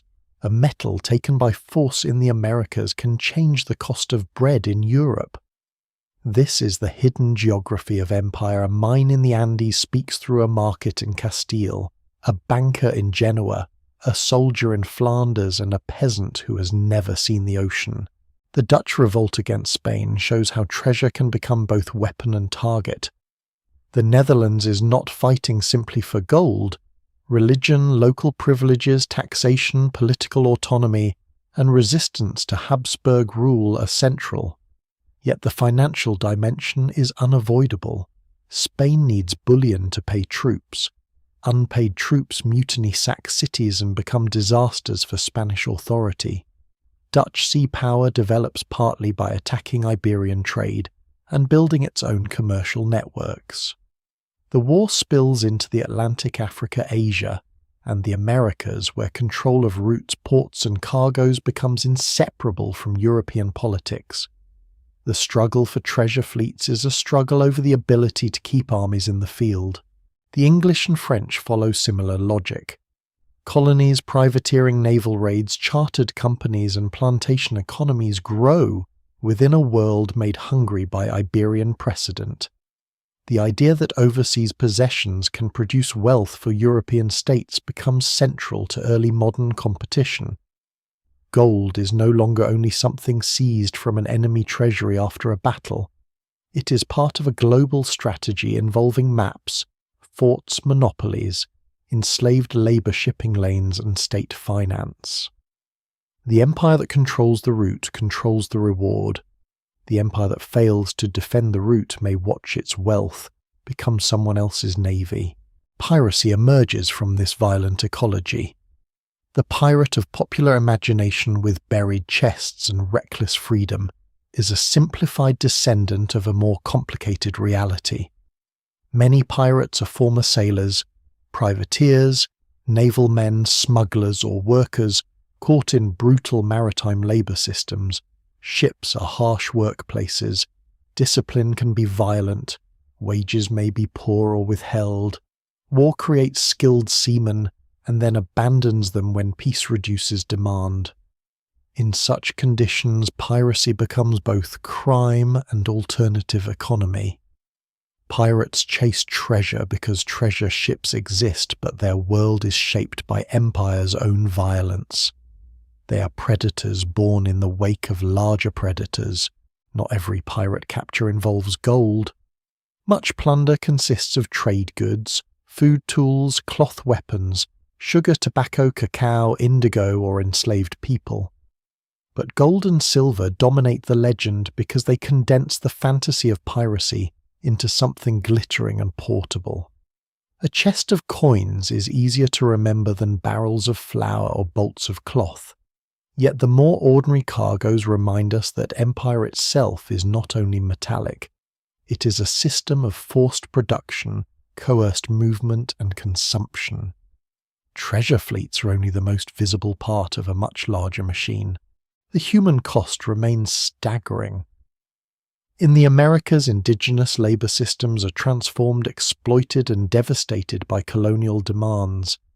In the Andes, the meter labor draft under Spanish rule forces communities into mining work, especially in silver production, with profound social consequences. African slavery expands across the Atlantic, feeding plantation economies and colonial extraction in ways inseparable from the wealth of European empires. The gold and silver reaching Europe do not come from empty lands. They come from bodies placed under systems of coercion, disease displacement, and law designed to make suffering profitable.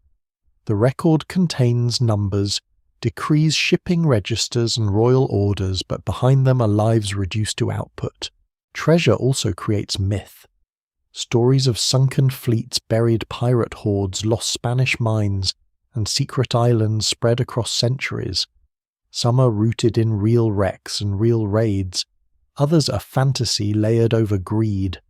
Hurricanes do sink treasure ships, scattering coins across reefs and seabeds. Pirates do hide goods at times, though not usually in the theatrical way later fiction imagines. Colonial officials do conceal wealth from enemies or tax collectors. But the modern obsession with lost treasure often repeats the old mistake: it sees the metal more clearly than the people. A recovered coin is treated as magic, while the minor sailor, enslaved porter, indigenous worker, or drowned passenger remains blurred. The great naval wars of the 17th and 18th centuries grow from this world of roots and revenue. Spain, England, France, the Dutch Republic, and others compete for colonies, trade monopolies, Caribbean islands, African forts, and Atlantic passage. Gold and silver are part of the motive, but by now the meaning of wealth has widened. Sugar islands can be more valuable than gold mines. Control of trade can enrich more reliably than plunder. State finance, credit, and companies create new ways to mobilize money before treasure even arrives. Gold has helped build a global system in which the promise of future wealth can be as powerful as wealth itself. Still, the old gleam does not fade. When a Spanish galleon appears on the horizon, when a convoy leaves Havana, when a privateer hears of a treasure ship separated by storm, the ancient hunger returns in maritime form. Men who have never seen an Andean mine will risk death for coins struck from its metal.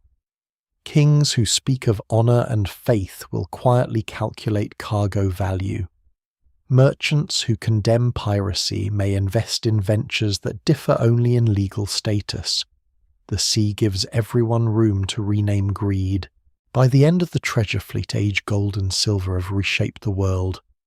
They have tied the Americas, Europe, Africa, and Asia into systems of extraction and exchange.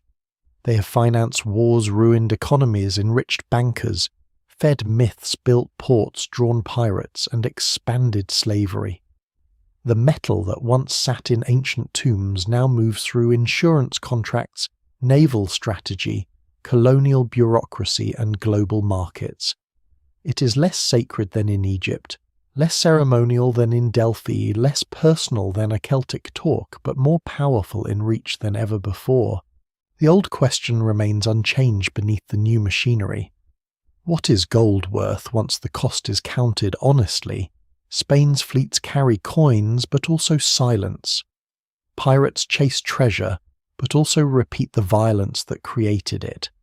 Empires fight over cargoes, but the cargoes are already the result of conquest. The ocean does not cleanse the metal, it only carries it farther. And as the early modern world gives way to later empires' revolutions and industrial extraction, gold will continue to survive every explanation offered for it. It will be called currency, ornament, reserve, destiny, discovery, investment, and national wealth. It will call men into mountains, deserts, jungles, and frozen rivers. It will build cities overnight and abandon them almost as quickly. It will outlive the flags raised above it and the bodies buried beneath its roads. Its long, violent afterlife is only beginning to look modern. Gold survives the empires that claim it. Egypt wraps it around the dead and calls it eternal. Persia counts it as tribute and makes distant lands legible to kings. Alexander captures it and releases it into armies that cannot stop moving. Rome tears it from mountains and turns extraction into administration. Medieval rulers mint it with faith crusaders, loot it beneath the sign of salvation. Mali reveals its power across the Sahara. Spain ships it over oceans. Pirates chase it through storms, and modern states eventually lock it in vaults, weigh it in reserves, and speak of it as if this ancient metal has finally become rational. But gold never becomes fully rational. That is why its history remains so violent. It is matter, but also imagination. It is rare enough to desire, durable enough to hoard, beautiful enough to sanctify, and useless enough in ordinary survival that every civilization must invent a story large enough to explain why people keep killing for it. In the modern age, wars fought directly for gold begin to look different, but they do not disappear. They merge with colonial expansion, industrial mining, forced migration, speculative finance, border conquest, racial violence, labor exploitation, and the building of states. The gold rush becomes one of the modern world's most recognizable dramas. A rumor spreads, men abandon farms and ships and workshops, towns erupt in wilderness, rivers are torn apart, indigenous lands are invaded, fortunes appear and vanish, and the landscape is left wounded long after the excitement moves on. The California Gold Rush of 1848 and 1849 does not begin as an official war, yet it becomes part of a vast conquest of land and people. Gold accelerates American expansion into the West, draws migrants from across the world, strengthens the United States' hold over California after the Mexican-American War, and intensifies violence against native communities. The metal is found in riverbeds, but the consequences spread through law, property, race settlement, and memory. The same pattern repeats elsewhere. In Australia, gold rushes transform colonies, draw migrants, fuel economic growth, and deepen the dispossession of Aboriginal peoples, whose landscapes are suddenly reimagined as mineral fields for newcomers. In South Africa, the discovery of gold on the Witwatersrand in the late 19th century reshapes the region and becomes one of the forces behind imperial rivalry, labour control, and eventually the brutal politics surrounding the South African War. That conflict is not caused by gold alone. British imperial ambition, Boer independence, strategic power settler politics, and regional control all matter. No single explanation fully accounts for it. But gold lies near the centre of the struggle because the mines make the interior newly valuable on a global scale. A reef under the ground becomes a reason for armies, investors, migrant labour systems, and political domination. Industrial gold mining changes the violence from sudden plunder into permanent machinery. Ancient mines were harsh, but modern mining can wound landscapes on a scale earlier empires could barely imagine. Rivers are dredged, forests are cleared, mountains are blasted. Mercury and cyanide enter ecosystems. Workers descend into deep shafts where heat dust collapse and disease become routine hazards. Capital organizes extraction across continents often protected by colonial governments or private security. The old Roman dream of turning geology into revenue returns, with steam engines, explosives, railways, stock exchanges, and companies whose owners may live far from the poisoned ground. Gold becomes modern, but the distance between the shining object and the suffering source remains ancient. There is also a new kind of war around gold, financial war. States tie currencies to gold fight to protect reserves, fear shortages and measure national strength through bullion. The gold standard gives the metal an almost invisible sovereignty over economies, wages, debt and policy.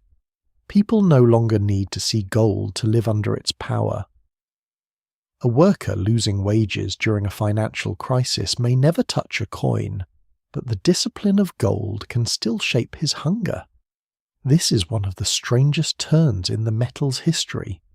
What once glittered visibly on a king's body becomes an abstract force inside banks, central reserves and international agreements. The shine is hidden, but the pressure remains. In the 20th century, gold continues to move through war, occupation, looting and survival.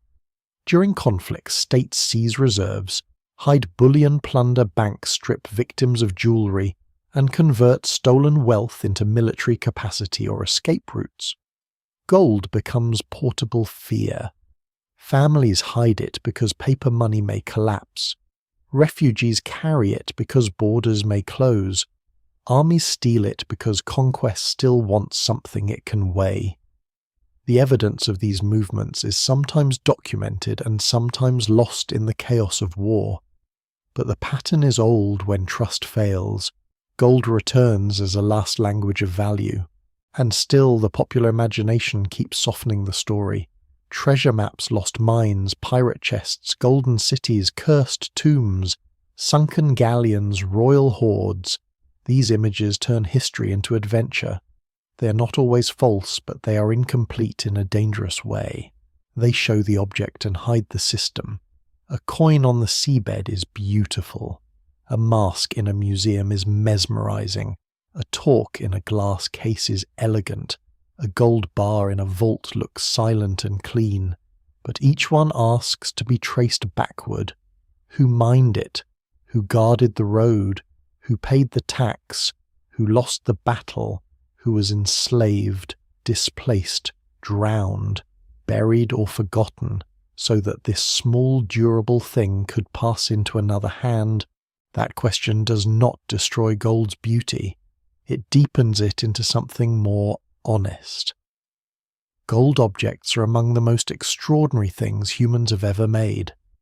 The craftsmanship of ancient metal workers, the delicacy of burial ornaments, the solemn radiance of sacred vessels, the disciplined artistry of coins, the strange animal forms of step plaques, the glowing backgrounds of medieval altars, all of these deserve wonder. But wonder without memory becomes another kind of looting. It takes the shine and leaves the cost behind.